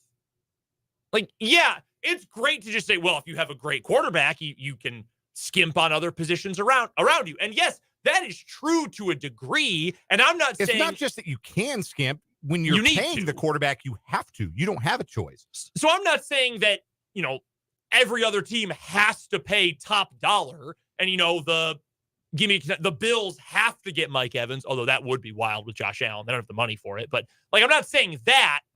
But nobody else has Patrick Mahomes. Patrick Mahomes, like I said, going into the Super Bowl, into the AFC Championship game, in fact, he's the skeleton key. He is the thing that no matter what the problem is, no matter what lock you're trying to pick, he can open it. He can solve all of those problems. He is the ultimate equalizer when the Chiefs are facing some sort of deficit or adversity because he is the absolute best in the world. And Joe Burrow is great when he's healthy. Josh Allen has been great at times. You've seen greatness from other guys, but no one has that.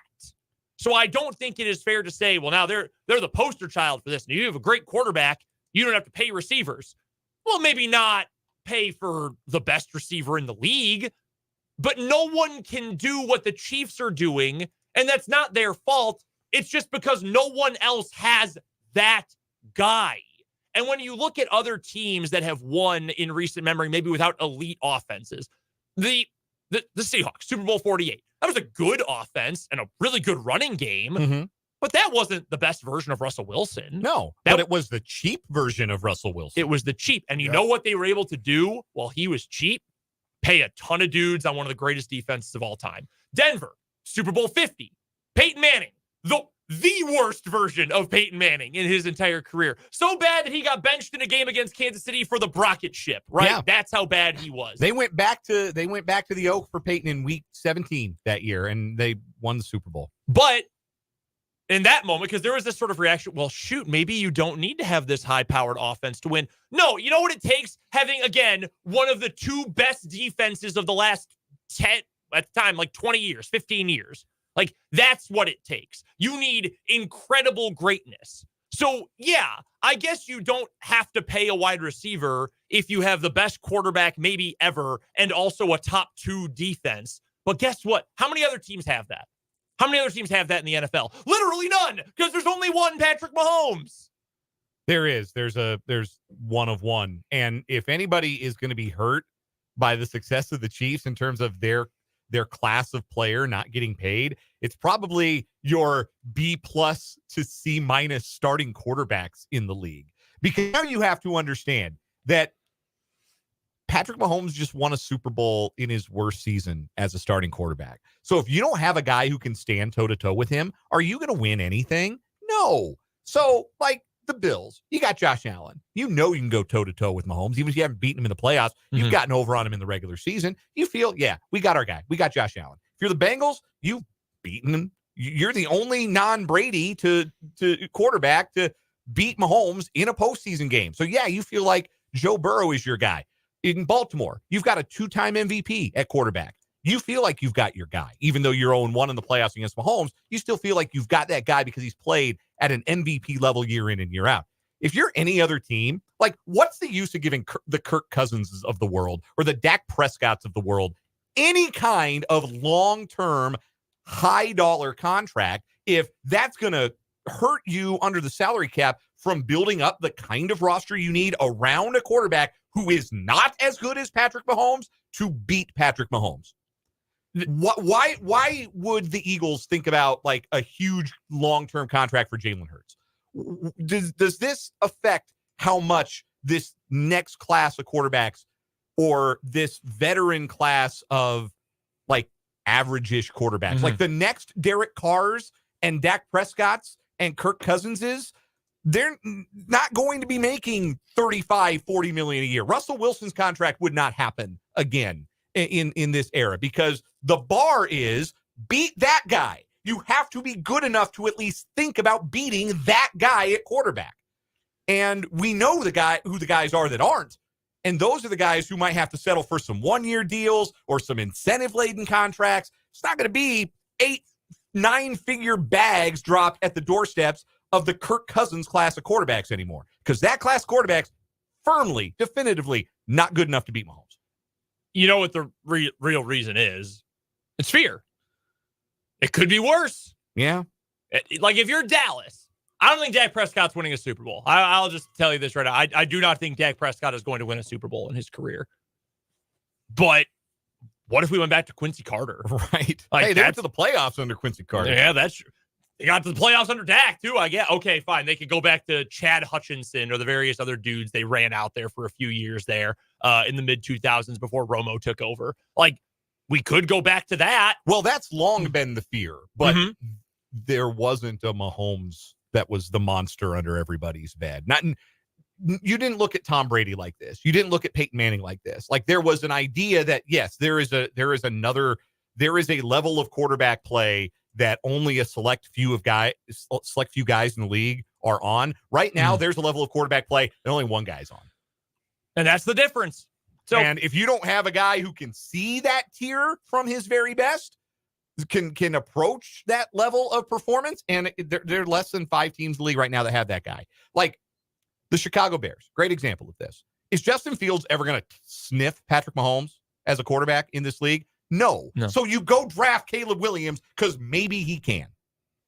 You go use that top pick on a quarterback because maybe he can. And maybe you'll be lucky enough to get some of it on a rookie deal and put something together. That makes, you've been pounding that drum for weeks now, that makes a hell of a lot more sense than, well, we'll roll the dice in a couple more years at Justin Fields to see if we can make something shake. No, you can't make anything shake with Justin Fields. We know this by now. If he could have played at that level, he'd have played at that level. He wouldn't have been bottom 10 in every quarterbacking stat except rush yards for the past 3 years if he could make it shake at that level. No, I'm in full agreement with you. And that's why I get where Randy Mueller is coming from. I understand the point he's trying to make and why that logic might make sense to some people. But if you're not accounting for the dude who is throwing those receivers the ball, you're missing the point entirely. Greatness makes up for that. And by the way, for what it's worth, whether it is a free agent contract or it is spending decently high draft capital on one, the Chiefs are going to go out and pay for a receiver this year anyway. I'm pretty certain of that coming up in this offseason because we talked about this off air. I got a good player for them to go after. Your guy. Yeah, my guy from Washington. Curtis Samuel. I think he fits the mold of a player that could be good in that system. No, I think that makes a lot of sense. So some guy who's a mid-tier free agent, spend a top 100 pick on a guy, because you made it to the Super Bowl without good receivers, but imagine how much more fun it would have been if you had made the Super Bowl and won it with good receivers. I'm pretty sure that's how the Chiefs are feeling going into this offseason. We've got Random Question Tuesday next, and we'll still hear from Andy Reid this hour on 580 Sports Talk.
Brendan, Dan, Spencer here with you on 580 Sports Talk. Random Question Tuesday time before we get to Andy Reid. This was actually inspired on the YouTube comments the other day by our pal Vance. I think it was yesterday, in fact. He was talking about how he and his dad, they were into motorsports together. Vance, our pal, big NASCAR fan, big motorsports fan. So it made me think, as things like that often do, what is something, and it doesn't have to be with your dad, it could be with your mom or some other sort of parental figure in your life, but what is something that, sports related that you shared with your dad or with a parent that still sticks out to you? Like as a core, my dad and I did this sports thing together memory. So I'm not in this line of work probably, if not for my dad being as into sports, baseball in particular, as he is and was. It was his interest. I kind of followed him into it. I feel like there was always baseball on when I was a little kid, and always, a football game on Sundays. And it became a passion that now I've turned into a career. So if you've ever been upset at me, you can blame my dad. Really, this is kind of all his fault when you really get down to the marrow. But one thing that I do remember specifically is my dad loved to play fantasy baseball.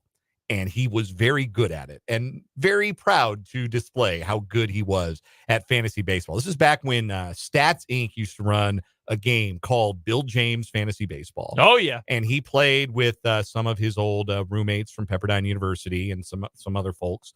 And they played a very competitive year-over-year fantasy baseball league.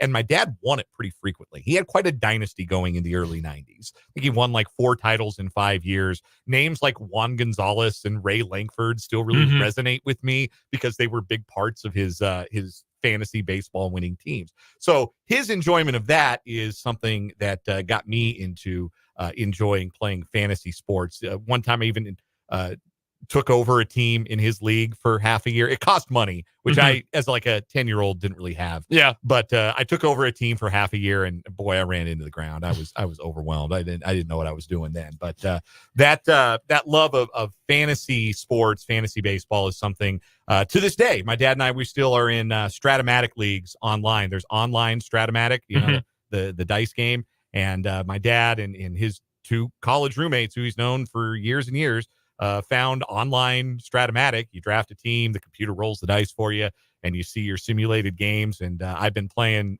in those leagues with them for a good long while now. So that's something that to this day we still do together. My dad and I play fantasy baseball. What about you, Spencer? I would say it's kind of a funny moment with my dad. So back when I was, I guess, 10, 11 years old, my dad he's a big car guy. He loves Mustangs. I think he said like 4 or 5 Mustangs during his lifetime.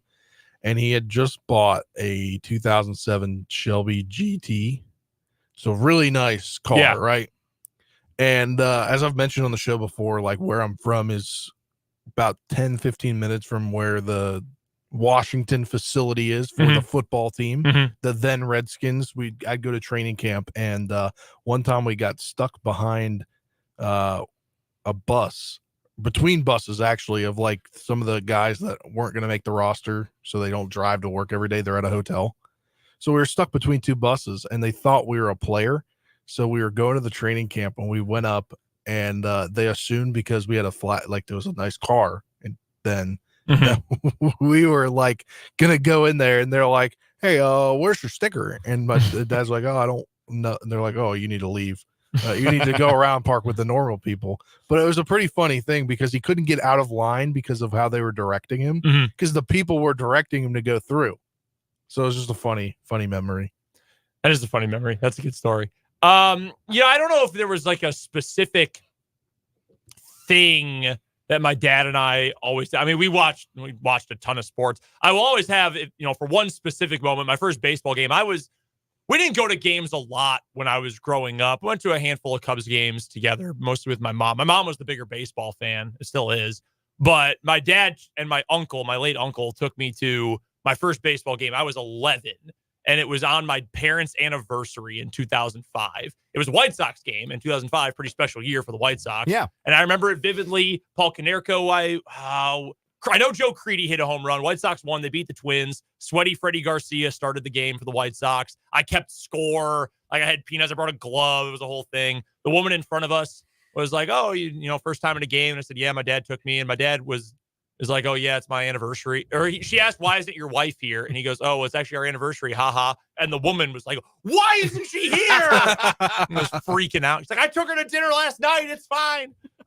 So no, I'll always have that. The first baseball game I went to, he likes baseball, but he's not a big baseball guy. But no, I'll always have that. I have another funny one, kind of. Let's do it. So back in 2012, I think I went to 5 Nationals games that year. And that was kind of like I'd gone to one, every once in a while, but they weren't very good. So what's the point of going? Like you're that kid. You don't really want to go and see a team that's not very good. Sure. Right? I'd rather go to Capitals games at that point, where they were very good. So we had gone to one, and then like a couple months later, his boss got suite tickets, and he's like, "Why don't you take your son?" So we went, and we're in a suite. And then a few months later, so that was the first run for the Nationals, right? I was in high school, I think a freshman or something, and I was trying to play basketball at that point, and I had like after school workout for that. Well, it turns out at like 1:30 in the afternoon, his boss was like, "Hey, I've got this. I got 2 suite tickets to go to the NLDS game. I think whatever game that it was, the game that Jason Worth hit the walk-off home run." Oh yeah, I remember that. Nice. Against the Cardinals, right? Well, I couldn't go. Yeah, it was against the Cardinals. I couldn't go, and he like didn't go, and he still has like one of the tickets, or still had it one of the tickets. He's like, "I'm not going to go without you." That's awesome. Yeah, that's and really I was cool. like, "You should have gone. You could have witnessed history. You could have seen it." Like, nah, that's pretty cool. We've got about a minute here. Anyone have a real quick one? What is a piece of internet minutia or meme that is currently living rent-free in your head? Oh, God. The video of it's a parody video. You remember the old, not old, it was a few months ago, the Baby Gronk is dating Livy Dunn. Those videos. Baby Gronk just rizzed up Livy. Yeah, is he the new Riz King? Yeah, the parody that says Baby Gronk committed war crimes in the Balkans. I think about it regularly. Do you think Baby Gronk should be tried at The Hague? Yes, that exact video. I don't know why this is stuck in my head, but it's like an old Target commercial, and it's based off a song. I can't remember the song, but I looked it up like a month ago because I really was like, it's an old song, or it's an old commercial for like back to school, and they were like, backpacks, get your backpacks, you're running, no. It's like a legit song that they parodied, and I can't remember the name of the song, but that was stuck in my head for the longest time. My wife and I share memes together. Lots of we're cat owners. We have 2 cats, so lots of them are cat memes. There's this one of a cat like in a meadow, and it's got one paw out, like really out far, like it's walking and it's taking a big step. And the caption is, "He make a big steppy." And I think about that every time I see my cats get up and walk in any direction. I go, "Oh, Zoe's making a big steppy." I can't stop. It's stuck in there. With that, we're going to get to a quick timeout. When we come back, also the Whopper song, by the way, always, just all day, every day. The Whopper song is in my head. We will hear from Big Red, probably for him too. Coming up next on 580 Sports Talk.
Andy Reid is now a 3-time Super Bowl champion as a head coach. And like all head coaches do, he wrapped up the season with a press conference following the end of the year. And for the Chiefs, just lasted longer than anybody else. So let's hear from Andy Reid and what he had to say this morning. You know, you're always studying the game. I'm sure you learn something from every season. Is there something that this season taught you more than any other, or, you know, what is something that stood out to you as kind of the lesson this season taught you? Yeah, Swain, I think what you're seeing in the game today is these defensive coordinators, and I tell you ours included, are very flexible with their coverages. So it's not just one or two coverages that they're going to throw at you. They're being able to teach multiple coverages, and they're not afraid to use them at any time during a game. So that's where I tell you the game's changing a little bit. As far as myself, obviously patience was one thing that we had to do on the offensive side as guys learned, the young guys learned, or the new guys learned. Very grateful for the job that Spags did with the defensive side. And I thought that they were a great example to everybody of taking young guys, teaching them, and watching them grow like they had to do last year. And we were able to really come to a strength last year on defense for the playoffs. And it kind of worked that way this year with the offense. Coach, congrats again. Just a question on the lighter side here. As you go into another parade, I think we forget sometimes these are a bunch of 20-somethings. How much of the messaging is like, let's have fun, but maybe not too much fun? Yeah, that was mentioned a couple times. So it's great to have fun, but be smart. Go next to Vahe Gregorian. Go ahead, Vahe. Hey, Andy, congratulations again. Hey, Brad, two things, if I might. One, Andy, I think anybody that's around Patrick understands that he's, got a pretty deep reservoir of competitiveness and won't get complacent. But I wonder if you might describe what gives you that confidence that his hunger remains what it is and he'll just ratchet it up more. Yeah, he has a love for the game, and so when you have that type of love, especially as young as he is, that's I don't think that's going anywhere. And he doesn't let all the outside events affect his play. I mean, he's one of those guys that is known worldwide, really, and that really doesn't faze him. And the other thing is just wondering when the last time you jumped on a dog pile like that, the way you did with Chris would have been, and just what that moment was like to let that out like that. Yeah, well, I was so happy for him. I've kind of been riding him a little bit. We needed him in there, and he was spent, and he was tired, but he sucked it up, and he got out there, and he pushed himself probably further than he thought he could push himself. I mean, he took himself to that state, that wrestling state where you got to really reach down in there and kind of get through that evil thing that's like kicking your butt internally. So he did that, and I was so proud of him for that. Yeah. Hey, Brad, I'll have a follow-up real quick. Andy, just to follow up on Vahe's question there, which was that? Was that overtime or at the end of regulation when you needed Chris to go in there? It was both. Yeah. I mean, it was both. He was. Okay. And I just wanted, we're mentioning Chris. Obviously, Brett will handle all those things in the offseason, but how much would it mean to you if you could continue this with Chris for more years down the line? Yeah. Listen, I think, Veach has said it before. We'd love to have him back. And, they've just got to work all that out. So, but I think the effort will be there probably on both parts to try to get something done. Coach, I wanted to ask you another kind of a fun one. I had a chance to talk to your son Spencer at one of the media day things, and I just wanted to know how much fun it was to share that moment with him after the game. I saw you guys got a big hug, and just having him around because he's been out west for so long. Yeah, it was great. It was great to have him on board, and I thought he did a nice job along with the strength coach and staff. They kept us in a good position throughout the year, and injury wise, they worked with the trainers, make sure guys got back quick. So, but no, it's great. I mean, there's no feeling like that to have one of your kids there in a situation like that. Brad, I'll have a follow-up. Andy, my first question for you, what did it mean to you to have two West Coast offenses not only get to the conference championship, but battle each other with their different variations in the Super Bowl, and just kind of Walsh's offense over the past 50 plus years still remaining as strong as it is during this tenure. Yeah. And you could even take it further to Paul Brown, who taught Bill Walsh. And I mean, that's something. I mean, to say that it's time tested is probably an understatement. But it's, and they are different we've stretched ours in a certain direction, and Kyle's done the same thing. But it's like I said, it's time tested and really a good deal. Kyle did a heck of a job this year, and I don't want to let that slide on this. He really is a heck of a football coach, and that game could have gone either way. That was one of those kind of games, and I'm fortunate to say we came out on our side, on the positive side, but it could have easily gone that other way. Yeah. And then my second question for you, after the parade, what's kind of the next couple of weeks like for you out of the combine? You kind of take a couple of weeks to reset, or you just dive into 2024? Yeah, well, the coaches will take a little bit, just little right around a week off, and but then we've got the combine coming up, so we got to get ourselves ready for that, and then it just goes from there. I mean, we're in the swing of things after that once you get to the combine. Hey, Coach, congratulations to you. You sound like you're just getting back from this West Coast like I am, so my voice is not as good as yours. Two questions for you. I read Jared Bell's article about Kelsey's sideline outburst. Just wanted to ask you about that. Would you not recommend other players trying what they did? I know you probably caught you off guard, and whether or not there'll be any reprimand for him for doing something like that to you. No, listen, he and I have talked, and that's not a big deal. So I wouldn't anticipate other players doing that. So all right, and then also, I mean, the stress that it has probably gone for you and your coaching staff and the players, 6 years worth of playing at a minimum of 19 games each year. Can you talk about the mental and the physical drawbacks that has taken, your coaching staff, families, and people involved into this type of success that you all have had? I think you played maybe 120 games over the last 6 seasons, which is probably more than any team throughout this type of run. Yeah, listen, I mean, we try to manage that the best we can with the off season, so the guys can refresh and get themselves back and ready to go.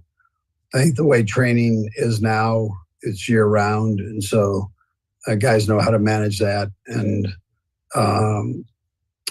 so it's all worked out okay. I'm not too worried about that. Hey, Andy, I know you're probably already looking forward instead of back, but I wonder if you might just be able to describe in what ways you've sort of appreciated the moment, and just your own perspective on what this time has meant. Obviously, I know you're not done, but what this has felt like when you step back for a moment.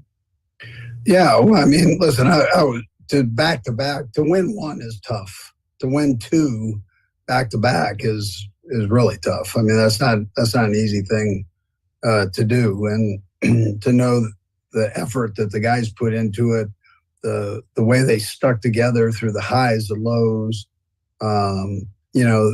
You see offensive guys wearing T-shirts around to say, "In Spags we trust." I mean, it's a joint effort, and so there wasn't an offense versus defensive thing. It was us playing and as one group, and special teams likewise. The guys jumping in and just doing a phenomenal job on special teams when needed, and so everybody had a little piece of the pie, and that's gratifying as a head coach to be around something like that.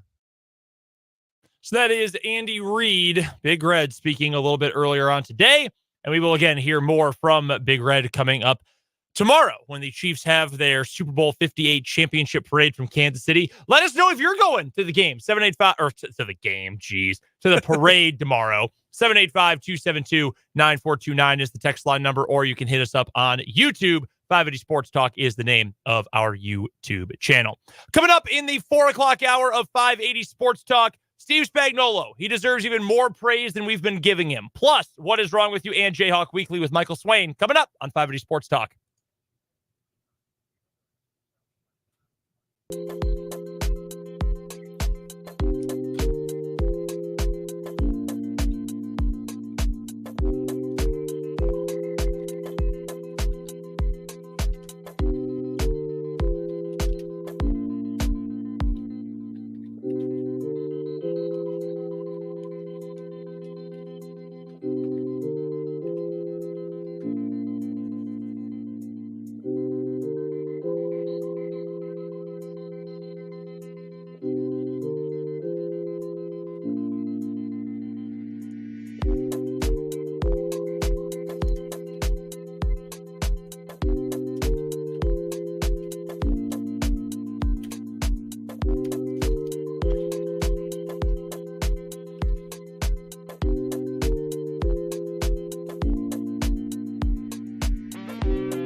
580 Sports Talk going up on a Tuesday. Brendan Dworzinski, Dan Lucero, and Spencer Dupuis all here with you on this Tuesday, February 13th.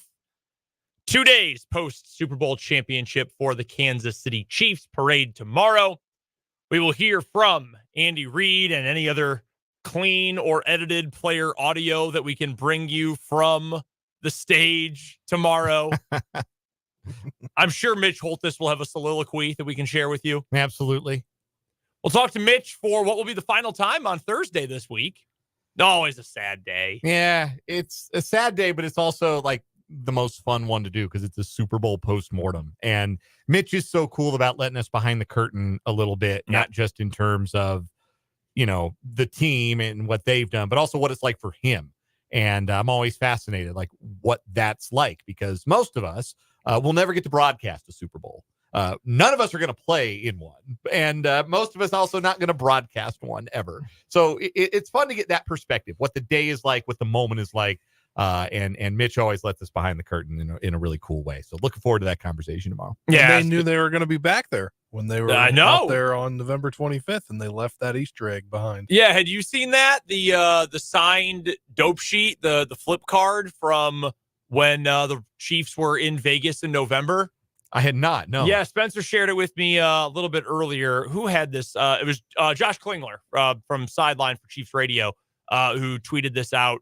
When did he send this out, Spencer? I guess it was on Sunday. It was Sunday night at 11:57. Yeah, it's the flip card from the first game, and all the folks from the Chiefs Radio Network signed it. Like, be back in February, signed Danon Hughes. Dan Israel signed it.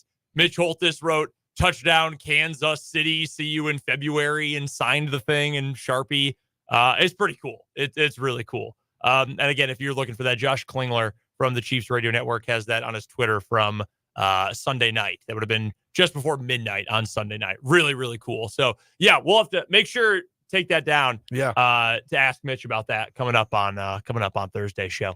Here in this hour of 580 Sports Talk, we'll get to Spags in just a moment. We will also get to today's What Is Wrong With You, and we will touch on Jayhawk Weekly and last night's KU debacle, I guess you could call it. But again, an unsurprising debacle down in Lubbock. So we'll touch on that coming up in a little bit. Your texts are welcome, 785-272-9429. Additionally, you can find us on YouTube. Search 580 Sports Talk on YouTube. Subscribe to our channel, and you can check out the live stream and hang out in the comment section with the rest of the commentariat today. A couple of things today. You know what significant day on the calendar it is? It's my brother's birthday. Happy birthday, Ryan. Happy birthday to Ryan.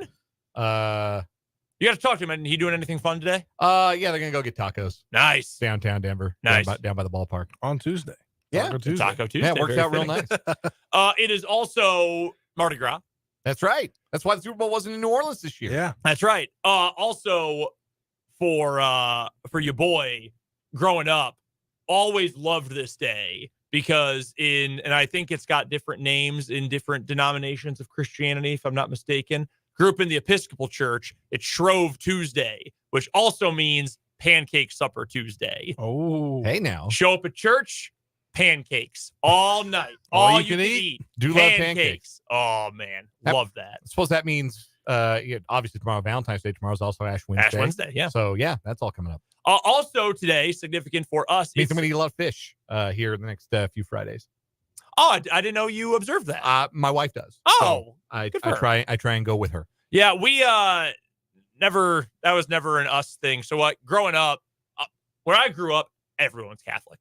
Everyone is Catholic. So naturally, I was a different denomination of Christianity growing up. So Friday, growing up, the thing to do is, again, let's remind everyone, I am from the suburbs, and there's stuff to do in the town I'm from, but not that much stuff to do in the town I'm from, right? You go to the city to do stuff. Right. So our thing, like junior high, like sixth grade through like sophomore year of high school, we just went to Chipotle. Like that's what we did. We would eat Chipotle all the time. Summertime, no school, we'd go like 4 times a week. We just went to Chipotle. But during Lent, we could never go because none of my friends could eat there. Yeah. Yeah. None of them could do it. Chipotle, one of the few fast food joints that doesn't like make a point to say, hey, we've got a fish item. No, that going on now not. for a limited time. Wink. Nah, man. You could just get rice and beans. Arby's got the crazy fish deal. Suppose, yeah. That Filet-O-Fish about to slap for a large portion of the population. Not a Filet-O-Fish guy, personally. I've never had one. Same. I love seafood. I love seafood. I don't trust fast food seafood. Like, sorry to you Long John Silver stands out there. No, I will not do it. That's a bad opinion. Long John Silver's hits like Pacquiao, man. I'm telling you right now. The what are those called? Oh, the crab strips or the clam strips? Clam strips. Man, I'm telling you. Fish tacos. Taco John's got some fire fish tacos. I remember one time in high school making a joke about Long John Silver's. My radio teacher is right next to me, and he goes, "Oh man, you don't like LJS?" It's like, certainly not enough to be that familiar with it, Mr. Thomas. If you're calling it LJS, we got another problem here. An incredibly influential person in my life, but I will always remember him from being the only bare naked ladies super fan I've ever met, and also calling Long John Silver's LJS. There's like I feel like the Venn diagram there might be sizable.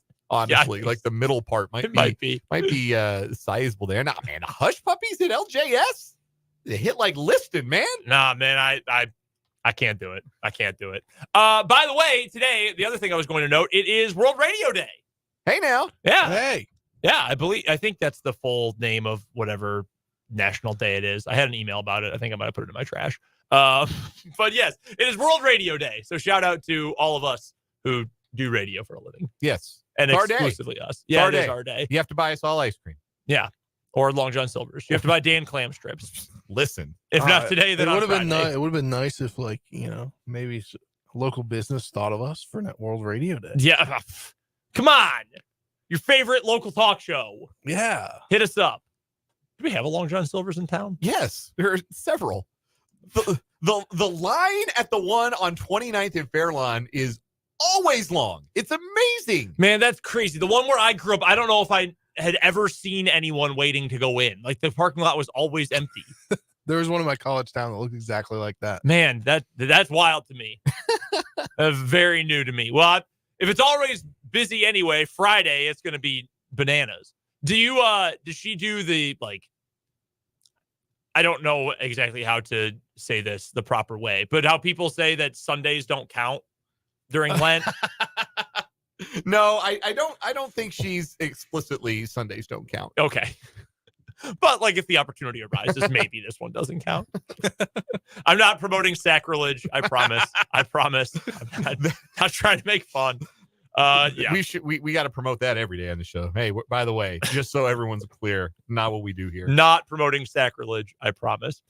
Steve Spagnuolo. Why don't we get to him? Because we've talked about Spags and his defense all year long and how great it's been and the coaching job he's done, the coaching job he did in Super Bowl 58. Kay Adams, formerly of Good Morning Football, now of the Up and Adams show on FanDuel TV. She today did a whole segment making a case to put Steve Spagnuolo in the Hall of Fame.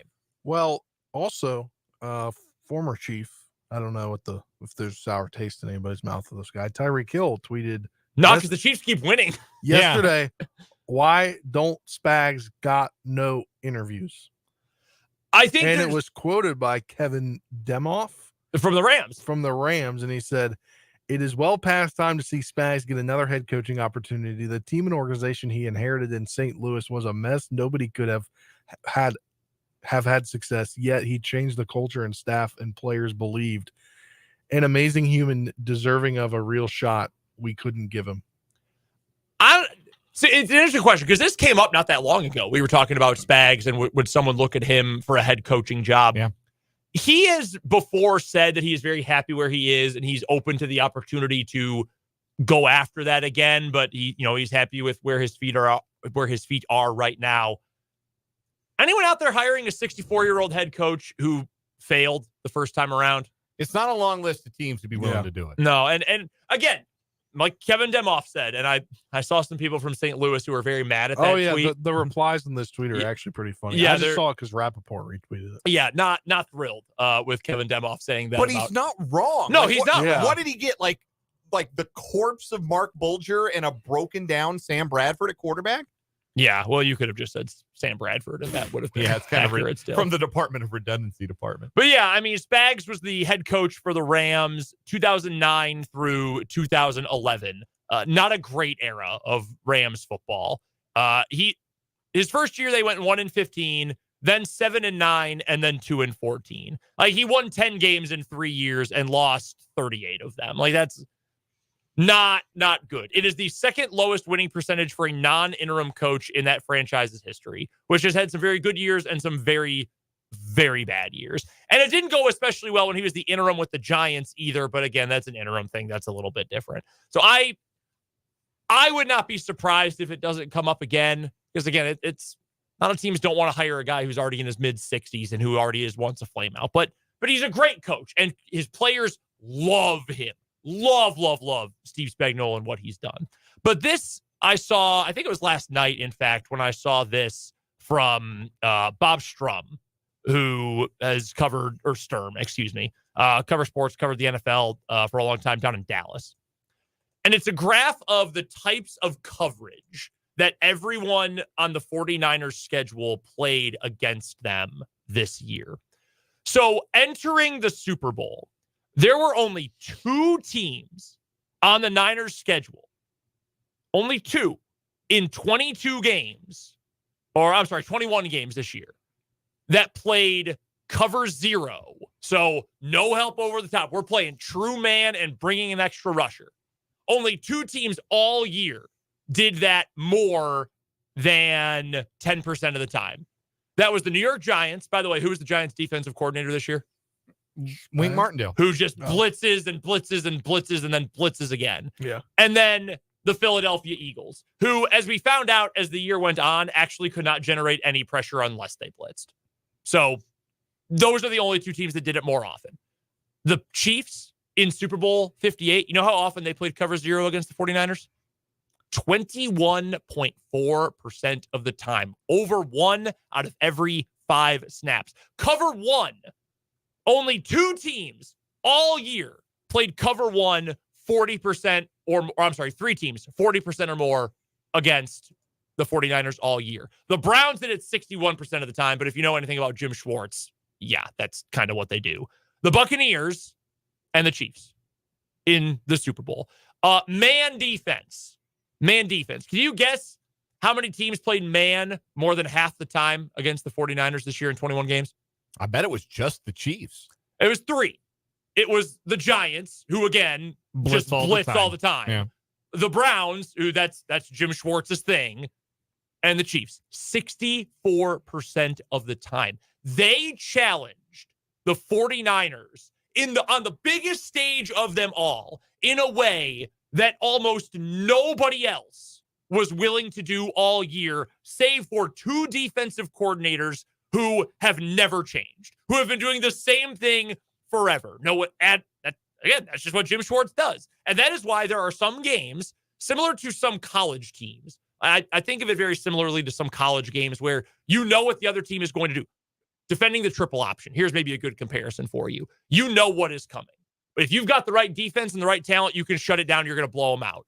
If you don't, and you're not prepared, you know what's going to happen? You're going to have a 3-hour or a 2.5-hour game that feels like it's taken 2.5 days. It is going to be a miserable day at the office. That's Jim Schwartz. That's Wink Martindale.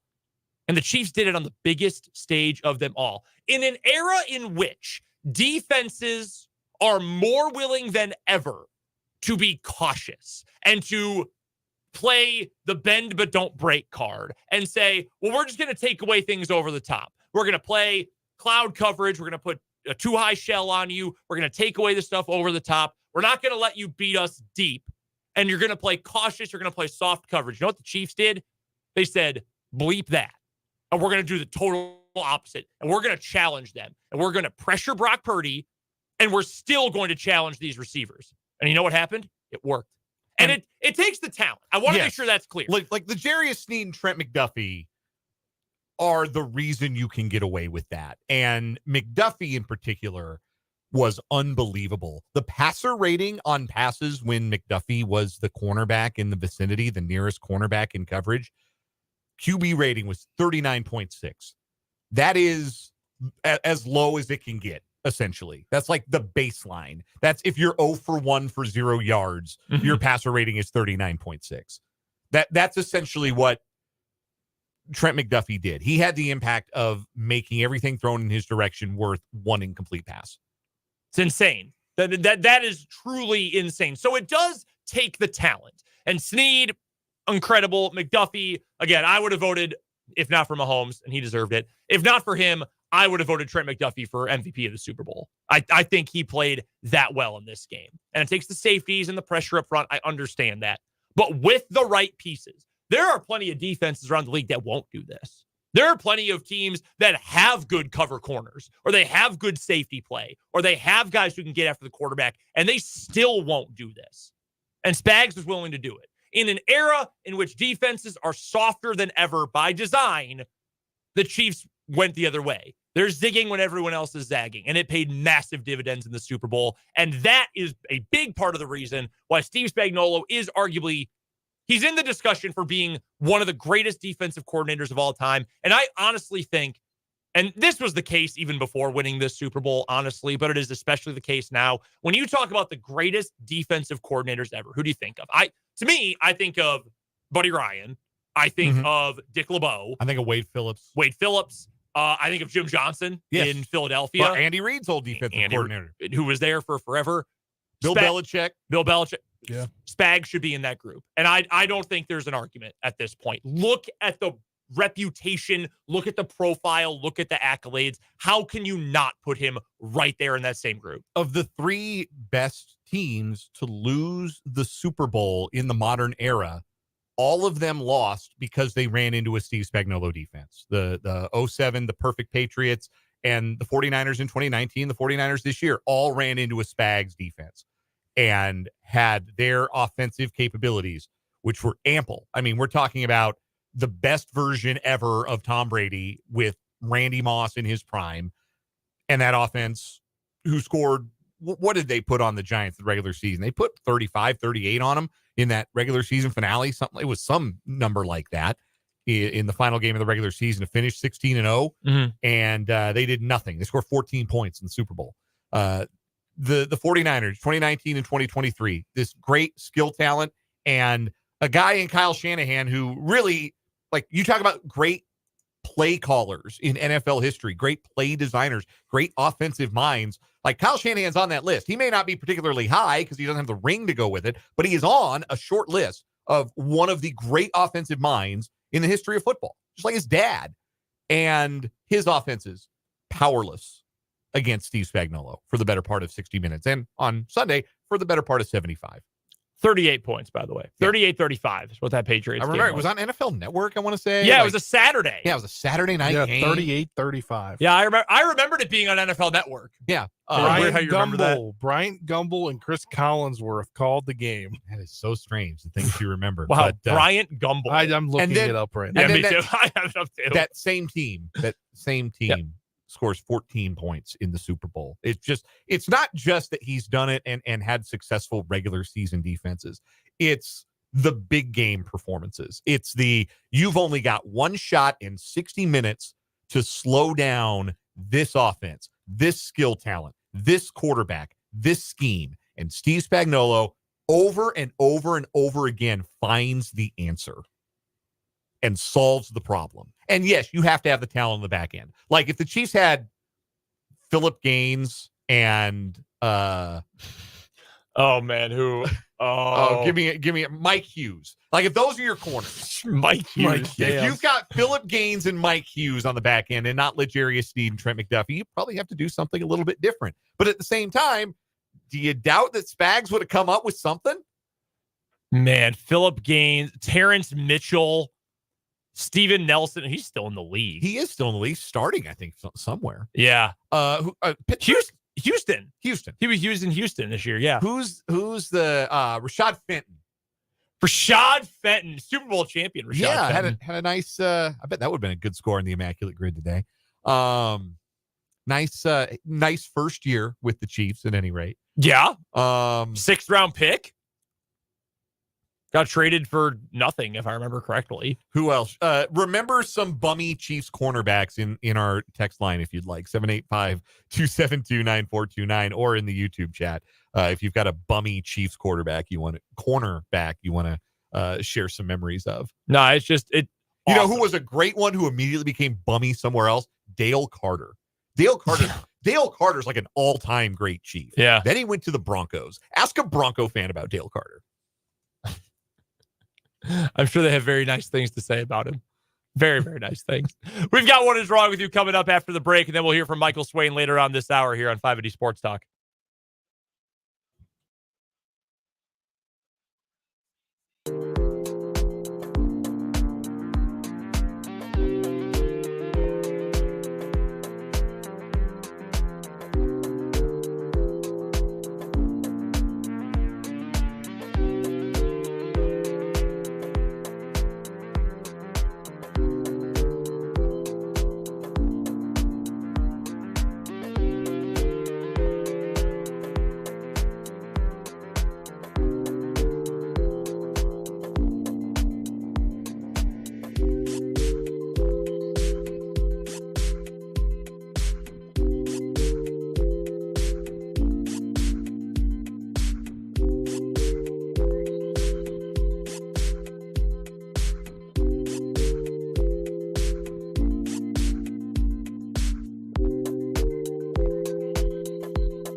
Great contributions in the YouTube comments of bad Chiefs cornerbacks. William Barty from Joe.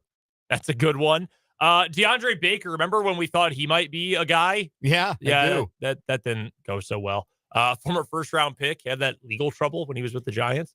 Yeah, not great. From the 785, a submission for Kevin Ross, who was actually a two-time Pro Bowler with the Chiefs. It must have gotten bad at the end because Ross picked off 6 passes as a rookie. He was a second-team All-Pro in 1990. But his last 3 years, I could see where maybe it got bad. Like he was moved to safety as a 31-year-old in 1993. So, yeah, maybe or because the funny thing about cornerbacks is like if they had a period of time where they did get cooked over and over again, that's the only thing you remember about them. You don't remember anything else. You don't remember the balls that weren't thrown to their side of the field because they were doing a good job in coverage. No, you just remember them getting roasted. Let's get to today's What Is Wrong With You, brought to you by Top City Metal Supply. They cut the metal you need to your specifications, saving you time, money, and material. Never settle when it comes to metal with Top City Metal Supply on South Topeka Boulevard, halfway between Frito-Lay and Forbes Field. Our winner so far this week from yesterday, the 63-year-old man who was upset about a near traffic accident, so he threatened to kill a man with a machete and then threatened to cut up his body and eat him. A machete he just happened to have on him while walking his dog. Yeah, he kept that thing on him. And that thing was a machete. Yeah, weapons guy. Classic weapons guy. Did you ever know someone growing up or in high school, maybe even college, who just had weapons? Like the kid who had a bunch of swords. Yeah, we don't mean like guns. Yeah, I don't necessarily. Like he had a Glock on. He had like a ninja star. Yes. Yeah. Weapons guy. Yes, weapons guy. Jake never used to believe me that was a thing. I had a friend who was weapons guy. He had a freaking blowgun. Like, why do you have this, Eric? Why? It was above his bed. Like he's got like somebody with like a mace taped to their head above their bed. What could you possibly need a katana for? Exactly, katanas. There's a few guys that had katanas where I was in college. Everyone knew weapons guy. A person that I swear is real. Marshall is a katana school. We are a katana school. All right, Dan. Oh, God, this is off the rails. All right, Dan, what is wrong with you? We're going to Florida, and we meet a gentleman by the name of Jonathan Whitesides. He is 43 years old, and he is a mechanic for the Polk County School Board. And he left his airboat in front of a sheriff's substation on Sunday. Deputies say a captain with Polk County Fire Rescue in Lake Wales called the sheriff's office shortly before 9:20 p.m. because an airboat had fallen off a trailer being towed by a dark Ford F-150 in Lake Wales. The captain said the boat was blocking Thompson Nursery Road and that the driver of the Ford F-150 appeared to be drunk before he drove away.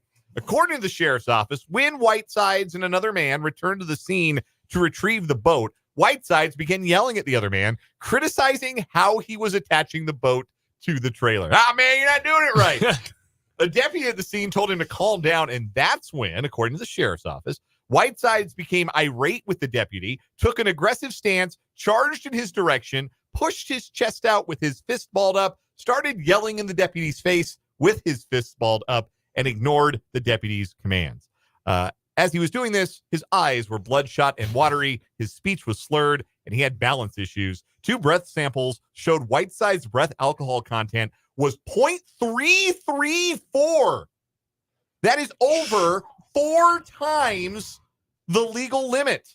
Polk County Sheriff Grady Judd said, quote, "I'm not sure how he was walking, let alone driving. He made some very poor decisions that night. He decided to drink and drive, and then he decided to become aggressive towards the deputy. Both those decisions earned him a trip to jail." Yeah, and hopefully he stays there. If you're that drunk and driving, I don't want you within 4 states of where I am. That is horrible. Drunk driving and towing an airboat. That's a very Florida detail. It's such a Florida thing, right? Like, it's one thing if it was just like a boat. Like, people got boats. People go, people around here got boats. They take them out to the lake.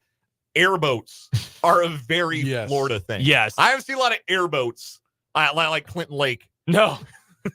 I've never seen an airboat before in person. I've seen one obviously online. They look sick though. Like, wouldn't an airboat be dope? Like, I want an airboat. Like, for me, that's more aspirational than a yacht. People say, man, you gotta have a yacht. It's big, it's shiny, you can live on there. Nah, man, if I'm got like a seaworthy vessel one day to call my own, I want to be an airboat. No, I want to cruise. I want to go flying. I want to look like the bad guy in an episode of Miami Vice.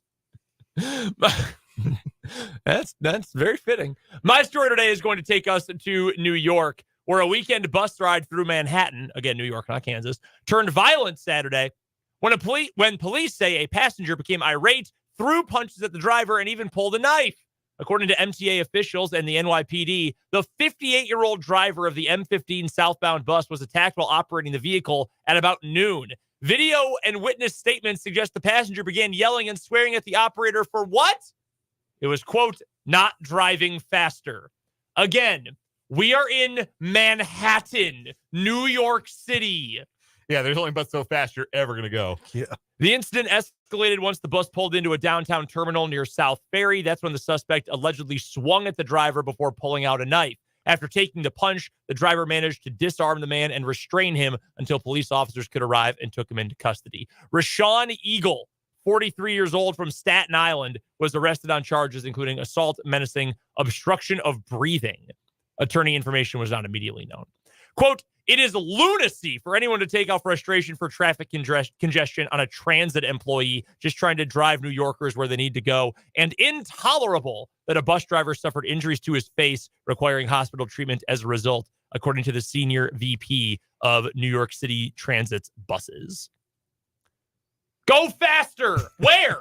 Where do you want me to go? It's like when you get stuck behind a semi on the interstate and someone decides to ride your back bumper. Where do you want me to go, dog? Like, we got one lane, and I'm behind a truck. Where am I supposed to go? Doesn't make a lot of sense. No. All right, who you got today? I'm going to go with drunk airboat guy. Yeah. No, I like drunk airboat guy. That's very funny. It's a very Florida we have man. some Chiefs breaking news if you want to hit this before. Real quick, let's get our winner here. Who's your vote for? Exactly, the airboat guy. Does that take down our machete wielder? Why did he have a machete? I mean, that thing on him. So unnecessary. Yeah. What is wrong? That is our winner. Still, the machete wielder here in What Is Wrong With You. Brought to you by Top City Metal Supply. Metal cut to order when you need it. Top City Metal Supply on South Topeka Boulevard. Real quick, Spencer, before we get to a break. Tom Palacero just moments ago tweeted out that guard Nick Allegretti, who started the Super Bowl, obviously, in place of Joe Thuney, played all 79 snaps despite he had a torn UCL in his elbow in the second quarter. An MRI revealed the full tear. So, wow. He's a tough guy. Tough dude.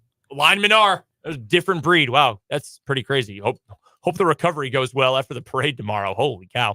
That'll do it for What Is Wrong With You. Dan is on his way to the dungeon. That's right. We got Washburn Rural at Topeka High tonight, and pregame starting in a little over an hour. So we will join Dan from the dungeon then. Coming up next, though, we've got Jayhawk Weekly with Michael Swain here on 580 Sports Talk.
I have a feeling that Bill Self was hoping that was vodka in the water bottle after last night's game down in Lubbock. KU gets thrashed by Texas Tech. To break it all down, we are now joined by the one and only Michael Swain of Fog.net and 24/7 Sports. Does an incredible job over at Fog.net covering KU. You can find him on Twitter as well at mswain247. Michael, before we get to the Kansas Jayhawks, how you doing? It's been just under 2 days since the game went final. Our resident 49ers fan we have every week here on the program. How you feeling? I'm all right. Like I told you guys, going into the game, I was mentally preparing for the worst case scenario, and that's up there for worst case scenarios. Man, I'm happy. It was a great game. It was a lot of fun to watch and just a killer ending, but I can kind of explain it away to myself. Right. This is how Charles Barkley felt. This is how some of the other greats have felt. It's like, okay, you're going against the best player maybe ever to live. Like, it's all right. So that's how I feel. It's just a bummer to think, oh, maybe next year. Oh, wait, no, Patrick Mahomes will still be around. So that's kind of an issue going forward. Hey, that is a much more mature way to handle it than I would. And my favorite team lost well earlier than the Super Bowl the last few times out. So that's a very, very mature way to handle a loss like that. We're talking to Michael Swain from Fog.net. This is Jayhawk Weekly here on 580 Sports Talk. All right, Michael, last night, obviously ugly, and we'll get to Hunter Dickinson and KJ Adams in a moment because they were, Dickinson specifically, that's got to be one of the worst games he's ever played. And I thought KJ played decently, except he couldn't finish at the rim. I'm not surprised KU lost. KU was an underdog from the beginning. No Kevin McCullough on the road, short turnaround against a team that shoots the three really well. None of that is surprising to me. I almost feel a little bit numb to it, despite the fact that it was such a painful game to watch, because I expected KU to lose. But also, we've talked all year about how the depth is a problem for KU. And it's fine when you get to March because this team is probably built more for tournament play than Big 12 play. But if there's an injury or if there is major foul trouble, this team is going to be up against it. No Kevin McCullough, this team was up against it. Did it just feel to you like not really a surprise that unfolded like that, considering we've known all year long this was a possible outcome should there be an injury? Yeah, well, look, the team played like they knew this was going to happen, right? I think this was very clearly from the get-go a game that KU's players looked like as soon as those shots started to go in for Texas Tech, it felt like KU started pressing. And I think this team has been so good at, riding the wave of a game at times, right? It's not always been perfect, but this team does have a knack for battling back. But it just felt to me watching the game that as soon as those shots started going for Texas Tech, KU's players kind of felt like, well, all right, it's one of these games and we're shorthanded, so probably going to be hard to win this one. I think you kind of saw that play out with some of the shot selection, guys trying to get, 7 points in one trip down the floor. I think really, for me, some of the shots that KJ Adams took were good examples of that, where typically KJ would drive towards the rim and try and get a little bit closer, but it felt like he was kind of just chucking just to get the shots up in a quicker manner. And I think that really did not help KU. So overall, it was a poor performance from a team that I think knew this was coming, and I think every KU fan knew this was coming too. How wild was it to see Bill Self get tossed from that game? I was shocked that was the first time he's gotten tossed at KU. I as soon as it happened, I was racking my brain, when was the last time, Bill Self got tossed from a game? Was it 2017 maybe? And then looking back, I was like, it hasn't happened. So I was pretty surprised. And honestly, he kind of got a quick hook. I don't think he necessarily got his money's worth with it. I've seen Self lay into refs a lot more than he did last night and not even get a technical for it. So that was something that I was really interested in because, look, I think KU got a technical foul on the bench against Baylor. KU has, or Self at least, hasn't given the refs a whole lot of heat lately. So it felt like more of a culmination of things than just what he did on Monday. And granted, he said his frustration's been building up for a while, and he's not alone. This is an issue across the Big 12 right now. Real quick sidebar to follow up on that, and we haven't had a whole lot of time to address that major issue because we've had so much Super Bowl to get to on the show, but the fact that, and I know that Kelvin Sampson's a newcomer to the league, at least at Houston, but three guys who are probably among the, if not definitely the most respected coaches in the league, Scott Drew, who I normally don't say anything nice about, plus Kelvin Sampson, plus Bill freaking Self, those three guys have all been tossed from a game in the last week. If that doesn't tell you that something is going wrong with the state of officiating, I'm not sure what will. that is such an anomaly. It's hard to even make sense of it.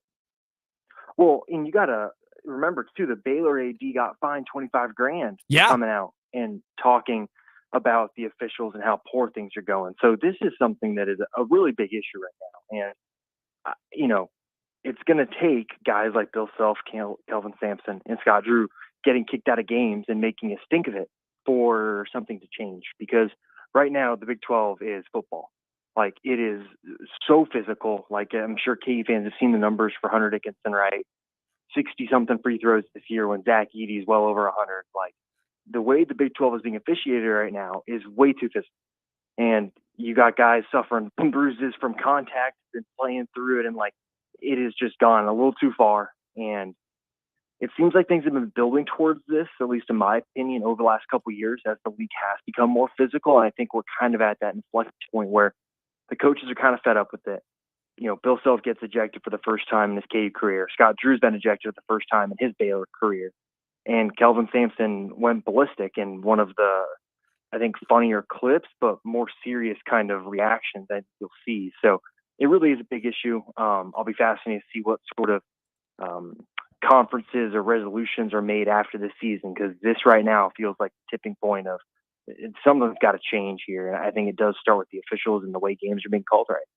We're chatting with Michael Swain of Fog.net and 24/7 Sports. This is Jayhawk Weekly here on 580 Sports Talk. Michael joining us on the Fleming Place Wine and Spirits Hotline. Go check out Fog.net, including the VIP boards for all the best inside info into everything going on with the Kansas Jayhawks. Make sure you're following him on Twitter as well, where his handle is @mswain247. Let's get to Hunter Dickinson. And I think it is my assumption, and I think this is fair given his reputation and what he's accomplished in his career, we probably will not see a game that is that awful from him again this year. I mean, it was truly dreadful from Hunter last night, but he has been struggling for quite a while now from the floor. And I know with how physical the game is in the Big 12, he is getting roughed up. And I think Bill Self, among others, not happy about the whistle he was getting yesterday. I think that's fair.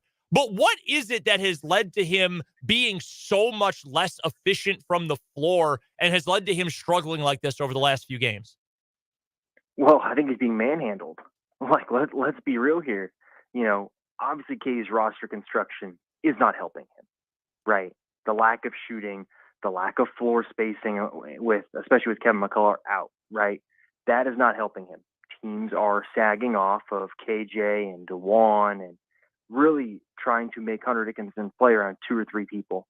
But he is also being fouled a lot, and it's not being called. And I think you can say, okay, he's got to be able to adjust. I think you can also say that, man, how fair is that? That is a great equalizer for Kansas, right? The guy that you throw the ball into and can get a great look. Like, you know, it allows the other team to equalize what is KU's biggest threat. So it's one of those situations where he's having to play in a crowd. He's getting physically, manhandled.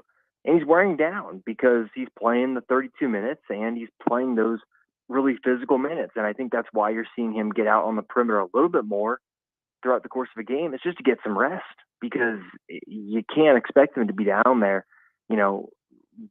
banging around for 32 minutes and expect him to still be efficient and expect him to still have the legs in 3-4 weeks. So I think it's this mixture of several things. And look, he's not the only guy in the Big 12 who's being manhandled out. But like, it's one of the reasons why Kelvin Sampson got tossed, because one of his big guys was just getting abused in the post and nothing was being called. So it's kind of a situation where there's so many different factors here that I think this was kind of the culmination for Hunter, where it was a Saturday-Monday game and he's tired, clearly. A lot of guys are clearly tired, and I think that's kind of worn him. And when things didn't go his way, he kind of started pressing. And I think nothing embodies that more than that little stretch there in the second half where I think he had 4 shots at the rim and just couldn't get any one of them to fall. It's kind of one of those you kind of got to shrug and say, luck's not necessarily on your side. And I think a part of that has to do with just fatigue and not having that exact burst of energy to go up and get a little bit higher than everyone else and be able to finish that play off. It's just not going to happen for Nick Timberlake this year, is it? Yeah, I don't think so. It says a lot, too, I think, the way that Bill Self has handled the last 2 post games. Yeah. Right. I think that tells you everything you need to know about this relationship. The fact that I think he did have an okay game against Baylor, but golly, he was diabolical over the final 15, 20 seconds of that game. And that's what Self focused on post game. And if Self wanted, he probably could have said something positive about Timberlake after last night's game. And I think in his post game, I think it was a radio interview, he said that, even if you're leading scorer in a game like this, like it's not positive. It's not good. Like nobody was good. So it's just kind of one of those where you give credit to Nick for continuing to battle and continue to give effort, because he easily could have checked out at this point, but the luck is not going his way right now, and kind of running out of time for that to happen. The quote specifically after the game this weekend against Baylor, and I don't remember exactly, Michael, what the question was, but for Self to respond with, well, we won, or whatever the exact wording was, you can always tell what Bill Self is trying to say. Like, you have to read between the lines a little bit, but he'll be pretty clear what he thinks or what he feels. That was a situation so damning of a player. I do not normally if he's mad at someone, he'll just come out and say it. Like, to be that passive aggressive about it, I am not used to hearing Bill Self respond like that. And you're right. I agree 100%. That tells you all you need to know about the Timberlake situation. But to handle it that way is just so, almost out of character. It really took me by surprise. Yeah. And I think the question was, what'd you think of Nick and the way he played? And I think Self's response was, we won, and that's all I'm going to say about that. That is not great. And I think it just says a lot, because Nick continues to try, and he's clearly not a locker room issue, right? Because you see how the other guys react when he does well, but it's just clearly it's just not meshing, and it's pretty clear why it's not meshing, because things like the end of that Baylor game happen. And those are the types of things that cannot happen. That is what drives Bill Self nuts. If you could ask Bill Self, hey, would you rather have a guy have a perfect defensive game, right? No mistakes. He makes the right rotations. He makes the right reads. He knows what he's doing. Or would you rather have that player go and score 20 points? I think he'd probably take that defensive performance more often than not. And I think it just says a lot about the current state of things, that things went that wrong down the stretch. And that's probably a good indicator of why Self has not been really super willing to give him a long leash, even through non-conference play, right? This is something that has been an issue from the summer. So I think we're at the point now where it's kind of, I wouldn't say boiling over, because it's not that dramatic. It's just kind of at the point where I think everyone kind of knows what it. Finishing things up with Michael Swain from Fog.net here on 580 Sports Talk and Jayhawk Weekly. Brendan and Spencer here with you. And Michael, I know that we've talked about this before, and I understand that it just sounds like I'm beating a dead horse. But God, this makes the Arterio Morris situation so much more infuriating and frustrating. I know it's in the past. I know he's not on the team anymore. I know it is months old. I get it. But when you see a game like that last night, and there's just no depth at all, you had to play real minutes, or real seconds anyway, for Wilder Evers in the first half. And that's no disrespect to him, but he's a walk-on player for a reason. Harrison Ingram would have walked from Palo Alto, California to Lawrence to play for this team if KU had made him a priority. You could have had or gone after any of these dudes.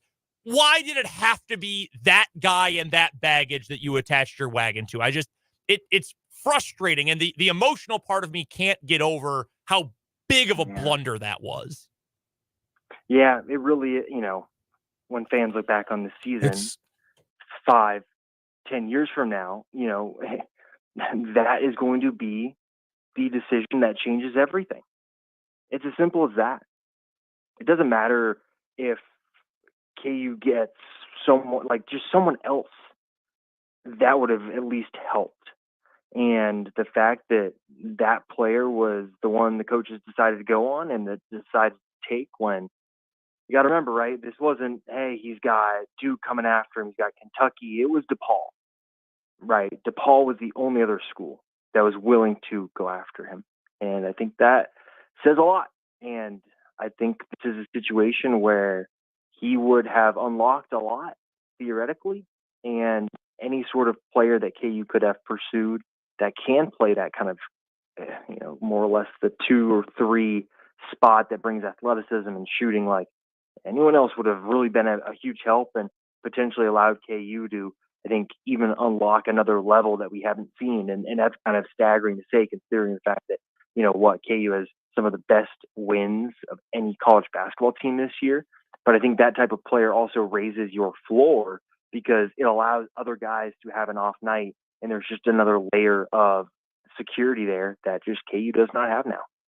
Go check out Michael Swain's great work covering KU at fog.net and 24/7 Sports. He joins us every Tuesday at this time. Michael, we appreciate it, man. We'll talk to you soon.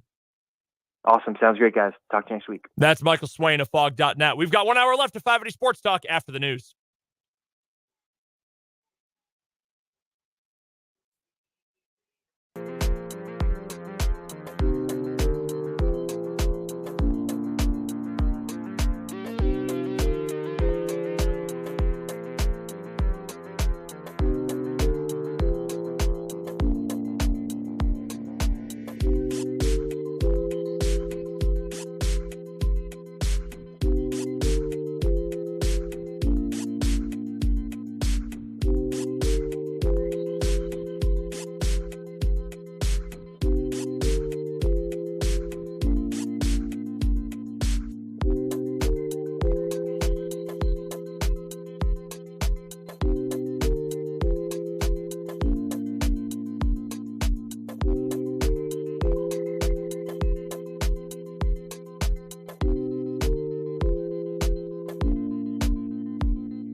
is the final hour of 580 Sports Talk. Brendan Dworzinski and Spencer Dupuis here with you. Thank you so much for hanging out with us today. We will get you our 580 Sports Talk headlines coming up in just a moment. Also in this final hour, 45 minutes, whatever, we'll get some final thoughts on the Chiefs from everything we talked about today. We'll take your texts, 785-272-9429. And we'll take your comments on YouTube. 580 Sports Talk is the name of our YouTube channel.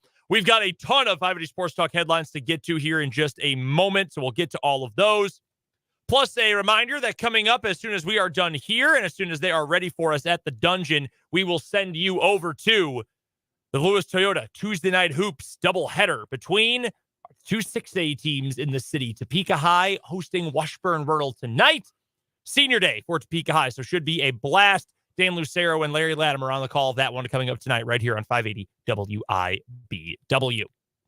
Without further ado, Spencer, let's just dive right on in. We've got a ton of 580 Sports Talk headlines to get to. I will go with a quick one here from the NFL draft world. We are the next big thing on the NFL calendar, save for tomorrow's Chiefs parade, the Combine. Yeah. And then it's pro days, and then it's draft time. And we had a comment here from our pal Jayhawker on YouTube who says, I see that Austin Booker's stock has risen dramatically for the draft. In fact, we have the list of which KU and K-State players have gotten invites to the NFL Scouting Combine. I made those a portmanteau right there.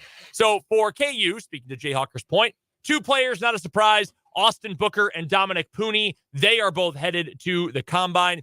I have seen both of them in the last week or so put in a second-round mock draft by Pro Football Focus. Now, one of them was PFF's actual mock, like, hey, this is our post-Super Bowl mock draft, here you go. The other one was just, well, Austin Booker could be a second-round pick. Like, what if he went to the Chiefs? Wouldn't that be cool? And yes, the answer would be very much so. It would be awesome if Austin Booker ended up back with the Chiefs. But Pro Football Focus's actual mock draft for post-Super Bowl featured Dominic Pooney as a mid-second round pick being traded up for New England, jumping in the draft to go get Dominic Pooney. That is awesome. I am begging the Green Bay Packers to find a way to get Dominic Pooney to Lambeau Field this year. He would be an absolute perfect fit for my favorite team. Anyone who gets him, though, is going to be so excited. So those are the 2 KU players who are going to this year's Combine. And we've got a quartet of K-State Wildcats. Ben Sinnott, KT Leviston, Cooper Beebe, and Khalid Duke. They are all headed to the Combine. I don't know what the draft stock looks like for KT Leviston. I would imagine he's a day 3 guy, probably late day 3 guy, if I had to guess. Khalid Duke, again, I mean, the talent is there. We know that. Durability is a major issue. His testing numbers will obviously play a big role in what his draft stock looks like, but I imagine teams probably fairly will be a bit worried about his durability after all the injuries he unfortunately suffered during his career at K-State. Ben Sinnott might be one of the first tight ends off the board this year. It's not nearly as deep of a class of tight ends as last year was. And granted, those guys all lived up to the hype. I don't know how much you were paying attention to the national draft perspective this past spring, Spencer, but a little bit, yeah. All the talk about how this, tight ends, this is a great class for them, but it usually takes a while for tight ends to get acclimated to the NFL. Sam Laporta was an all-pro. Yeah. Michael Mayer took him a few weeks, but he was pretty good for the Raiders. Dalton Kincaid, awesome down the stretch for Buffalo. Luke Musgrave and Tucker Kraft, both taken by Green Bay, both of whom Musgrave got hurt. He lacerated a kidney, but both of them played really well for Green Bay this year. Unbelievable year of tight ends. Ben Sinnott might be one of the first tight ends to go this year. And Cooper Beebe, I find a fascinating draft case. There are some people who do the mock draft stuff that have Cooper Beebe as a first-round pick, no doubter. I would lean more toward day 1 than like early day 3, but there are some people who think he's a 4th-round guy because, athleticism and the athletic testing at the Combine will probably go a long way for Cooper to determine where he ends up. But, he doesn't maybe get out in space quite as quickly as you would like at the next level. He's not the kind of guy who has flexibility to tackle. Who cares, man? He's a mauler. He's a dude. I would take Cooper Beebe with a top 60 pick. I absolutely would. I know guards aren't valued super high, but I think he's that kind of player. So that is your list of KU and K-State athletes who are heading to the NFL Scouting Combine. I'm so freaking happy for both the KU guys and the K-State guys too. No bones about the K-State guys, but Austin Booker 1 year at KU and becoming maybe a top 2-day draft pick, and Dominic Pooney going from Division II, and we know the MIAA produces a ton of talent, but from Division II at UCM to KU, doesn't allow a sack in 2 years, and now might be a day 2 draft pick. I mean, it's just absolutely, absolutely awesome for Dominic Pooney. So that's headline number 1 for me. What's your first one, Spencer?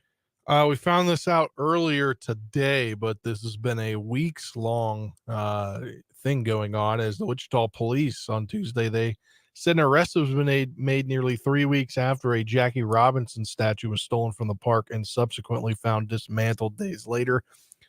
The guy that was arrested was a 45-year-old man. He was charged with theft valued over $25,000, aggravated criminal damage to property, identity theft, and making false information. The statue, which police said was valued at $75,000, was stolen, obviously at the home of League 42, a youth baseball league for about 600 children that commissioned and erected the statue in 2021. So it was a 45-year-old man that stole it. I kind of thought it was teenagers.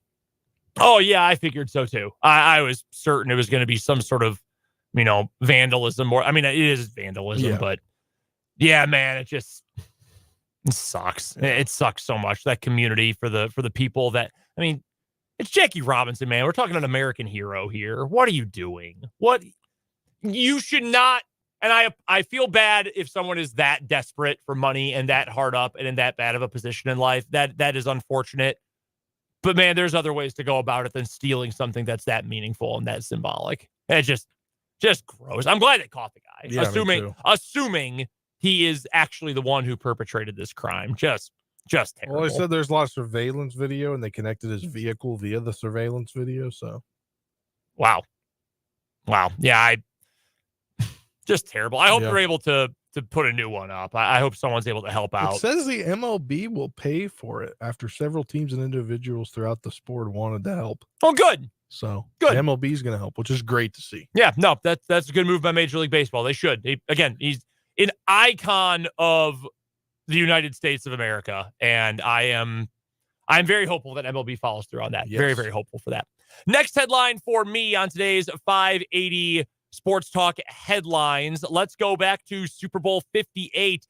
How about this number is outrageous? Well, I think you have to put in the fact is they have the kid audience as well.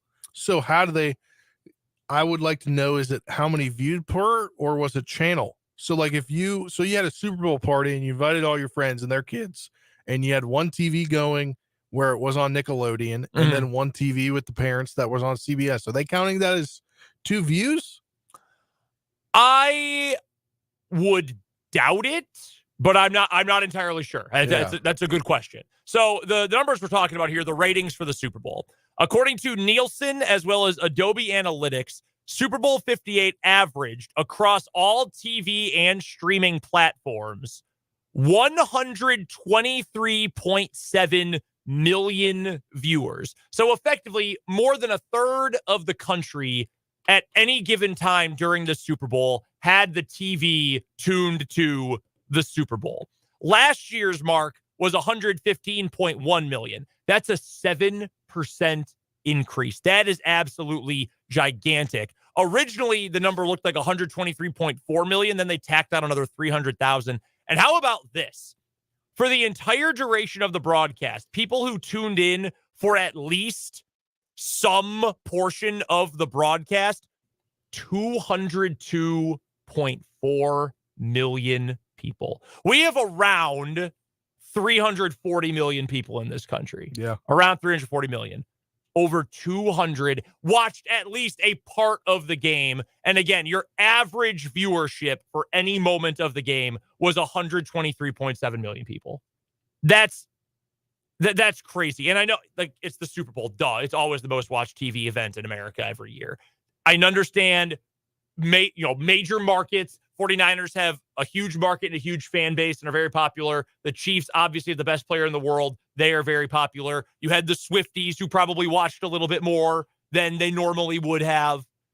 That is still crazy. 123.7 million the entire game. I wish I would have bookmarked the tweet.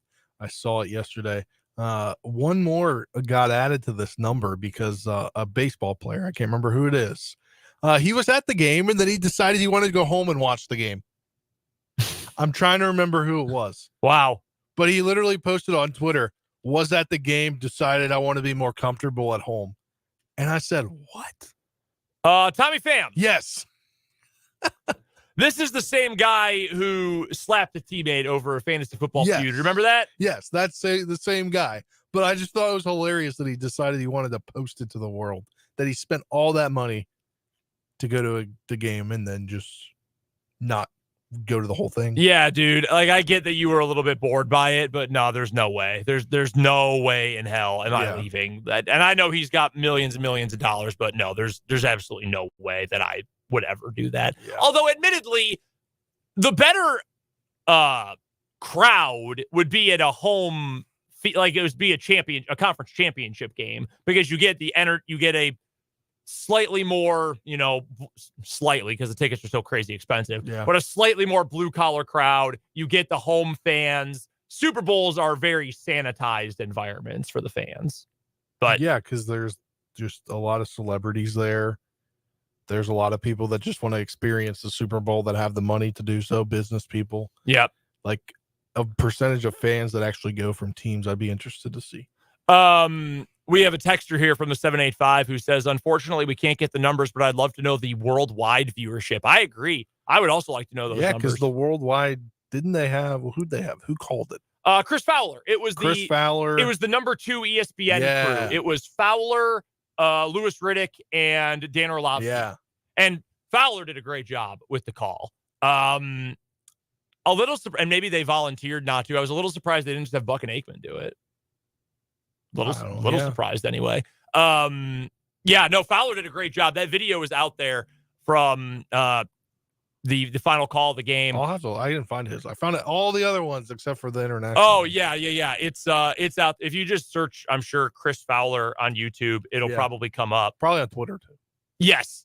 On Twitter. If you just search Chris Fowler, it pops up right there. Someone's got it. No, he did a great job with it. And Kevin Harlan did a great job.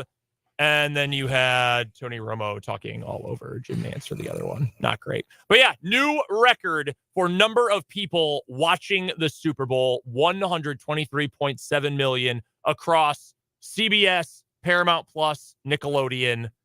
That's incredible. That is really incredible. Well, I think, too, you add in the streaming. Last year, the streaming was NFL Plus because Fox doesn't have a streaming platform. Yeah, that's a good point. So Paramount Plus has their own platform.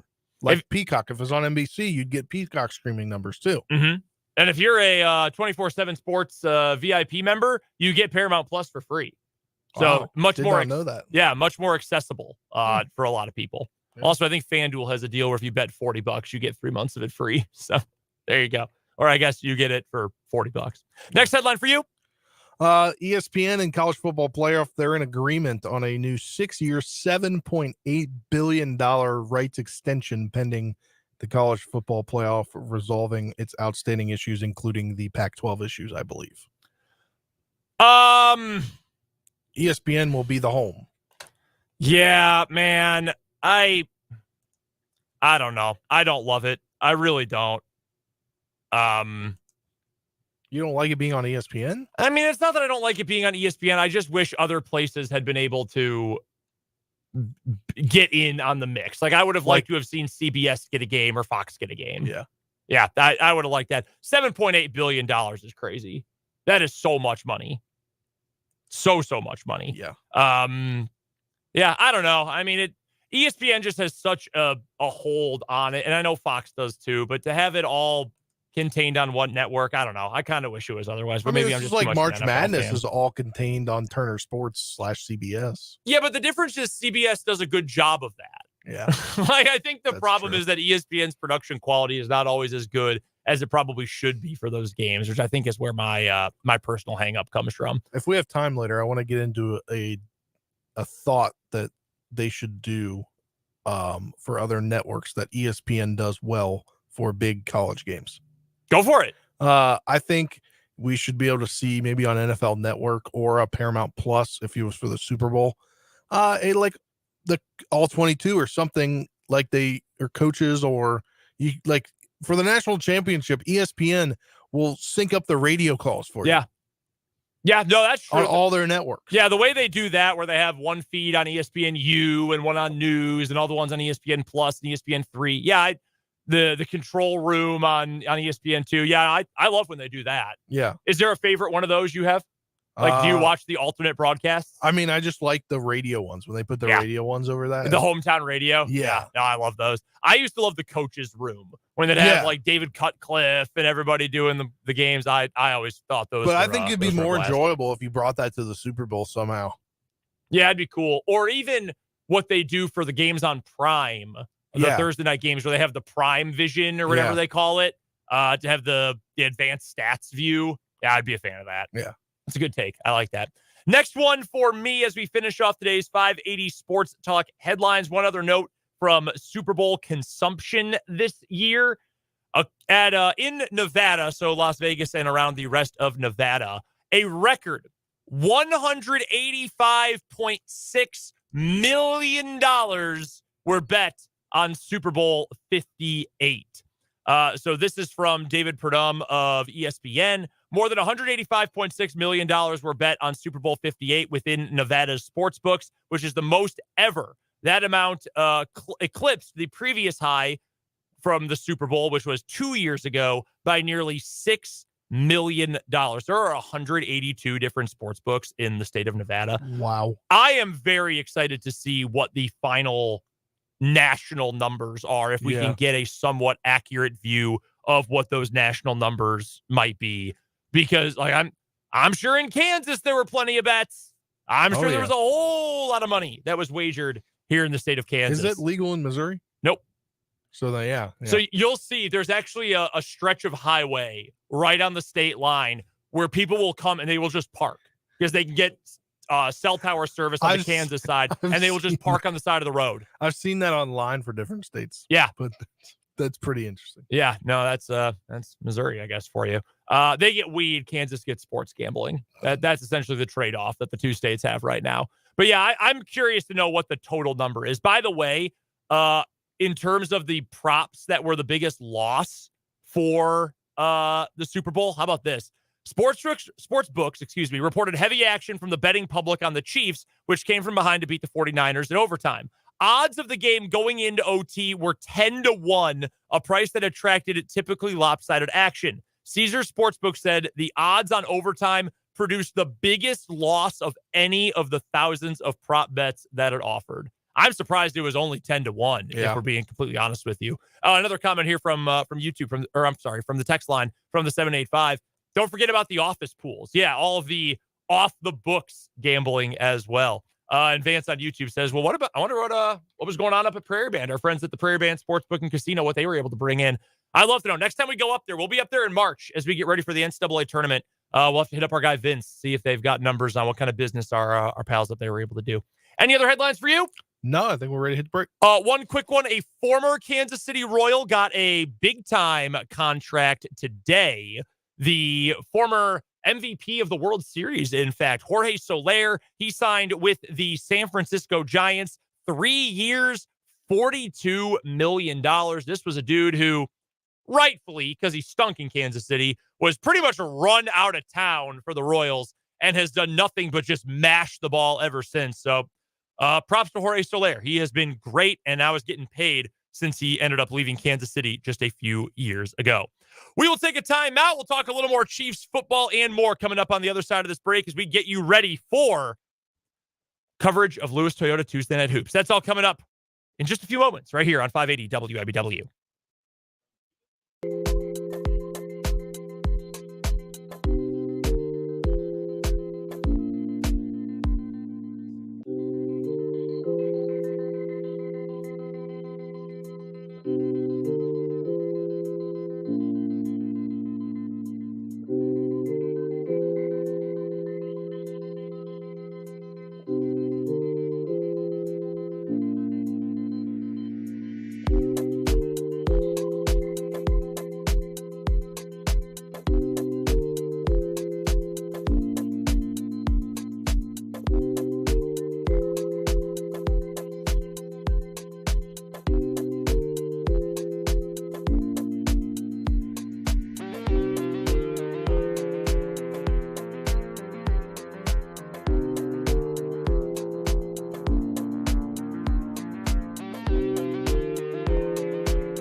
Big day, busy day here on 580 Sports Talk. If you have missed any of the show, you can head to our website, 580wibw.com, go to the podcasts tab, and click on 580 Sports Talk for the hour-by-hour breakdown of the show. You can also find us on YouTube. 580 Sports Talk on YouTube. Just go to youtube.com, search 580 Sports Talk. The show is live streaming every day video-wise, and you can also just rewind the show. You can go back and check out anything else we've gotten to over the course of the program today. We'll send you out to the dungeon at Topeka High for our Lewis Toyota Tuesday Night Hoops doubleheader coming up in just a few minutes. Topeka High taking on Washburn Rural tonight, a 6A Centennial League matchup from Topeka High School coming up in just a few moments. Dan Lucero and the coach, Larry Latimer, on the call of that one. Had a text in here from the 785. Jorge Soler needed National League bandboxes. Had a lot of loud outs at the K. Yeah, a lot of guys put up better numbers outside the K. Soler not really a doubles guy either. Pretty much a strikeout, single, or home run guy. Has been for his whole career, going back to his time with the Cubs as well, when he first started his career in Chicago. So not really a surprise he has found some success elsewhere, where he doesn't have to play 81 of his games every single season at the K. And also the fact that now in the National League, they have the DH, because that is going to extend his career a whole bunch. Who's the worst defensive outfielder you can pull off the top of your head? You've seen some rough years with the Nationals. I'm sure there have been a few who maybe didn't patrol a great outfield spot. I mean, there's like, offensively, there's more that way than okay. Like there's a lot of great guys that have come through the Nationals in the outfield defensively, not so good offensively. Like Victor Robles, great defensive outfielder, or Denard Span. There's a nickname where he would span. Yeah, they called it spanning. By the Adam way, Eaton. Oh yeah, Adam Eaton.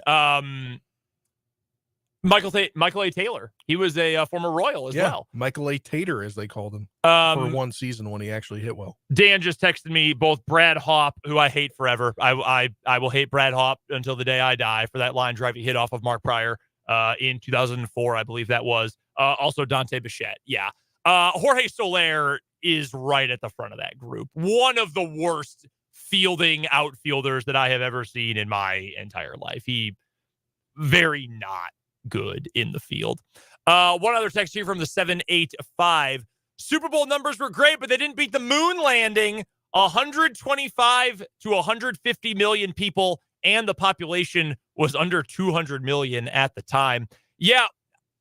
You know, Dan was making the comment the other day about the monoculture and how the Super Bowl is just like, we don't have many things like that today. I mean, there's a million TV channels. There's so much you can do outside or online or at your own home. I mean, we don't associate with each other in the same way where there's these global or national events that everyone is watching or everyone is doing all at the same time like we did at one point in history.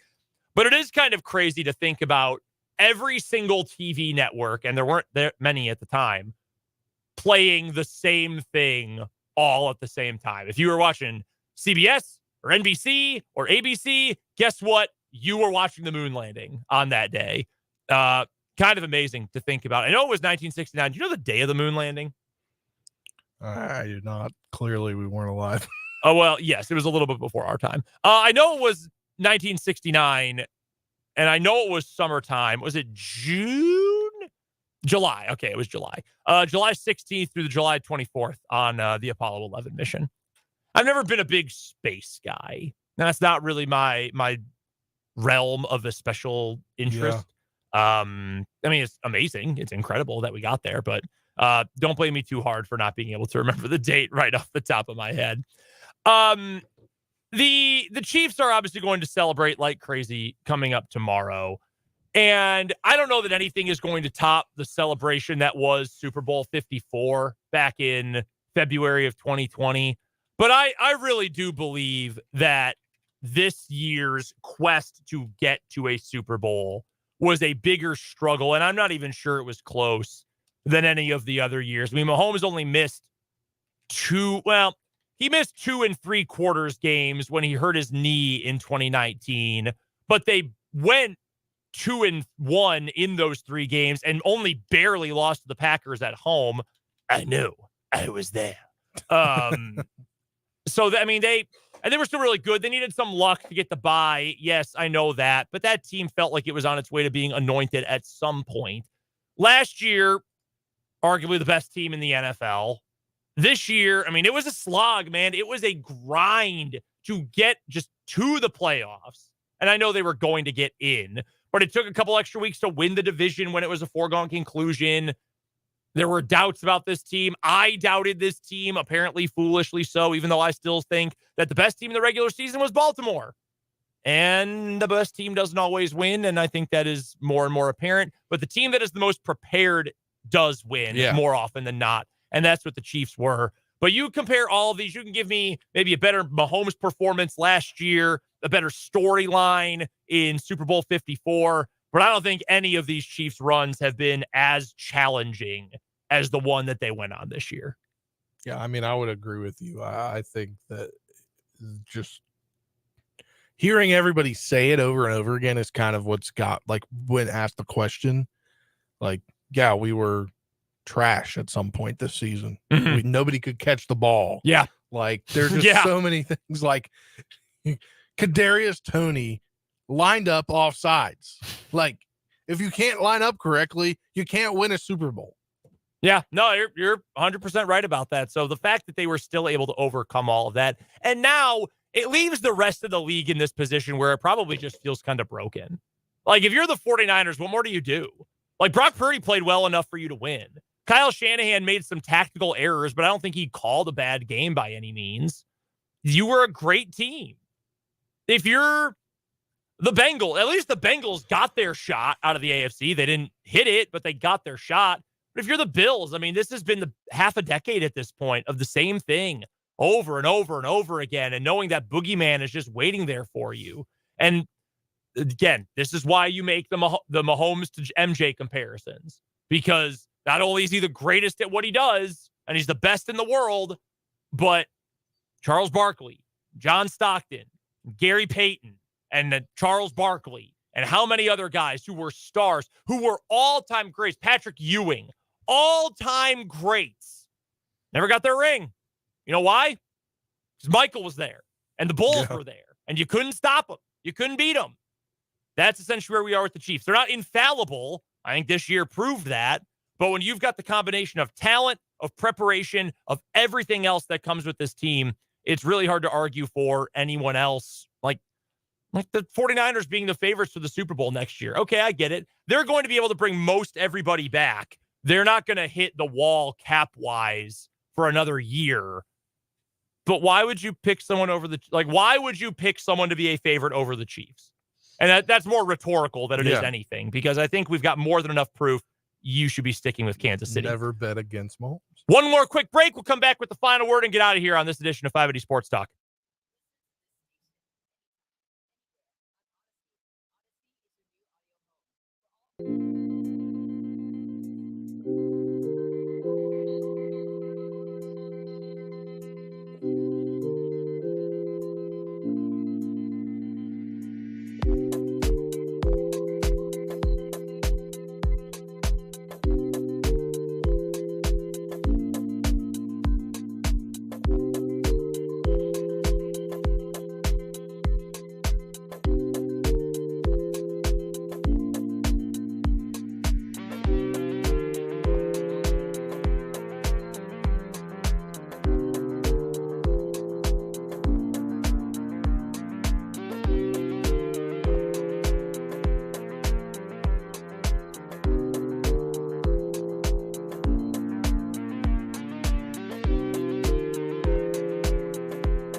We've got to get out of here for high school hoops. So real quick, Spencer, final word. I'm excited to watch the Chiefs Super Bowl parade tomorrow as, I guess, a pseudo fan for a Super Bowl parade because I've never seen one. Yeah. And may not ever in my lifetime as a fan of the Commanders, but who knows? It's going to be a blast. Final word for me. Whatever you've thought about and praised Steve Spagnuolo for in the last 24 hours, frankly, it's probably not enough. The man is a wizard, and in an era of defensive softness, he continues to be aggressive. Chiefs fans, you should be very happy about that. We'll cover the parade tomorrow. We'll talk to Tim Fitzgerald and so much more. That's tomorrow from 2 to 6 here on 580 WIBW. Right now, though, we're going to send it off to Lewis Toyota Tuesday Night Hoops with Dan Lucero and the coach, Larry Latimer.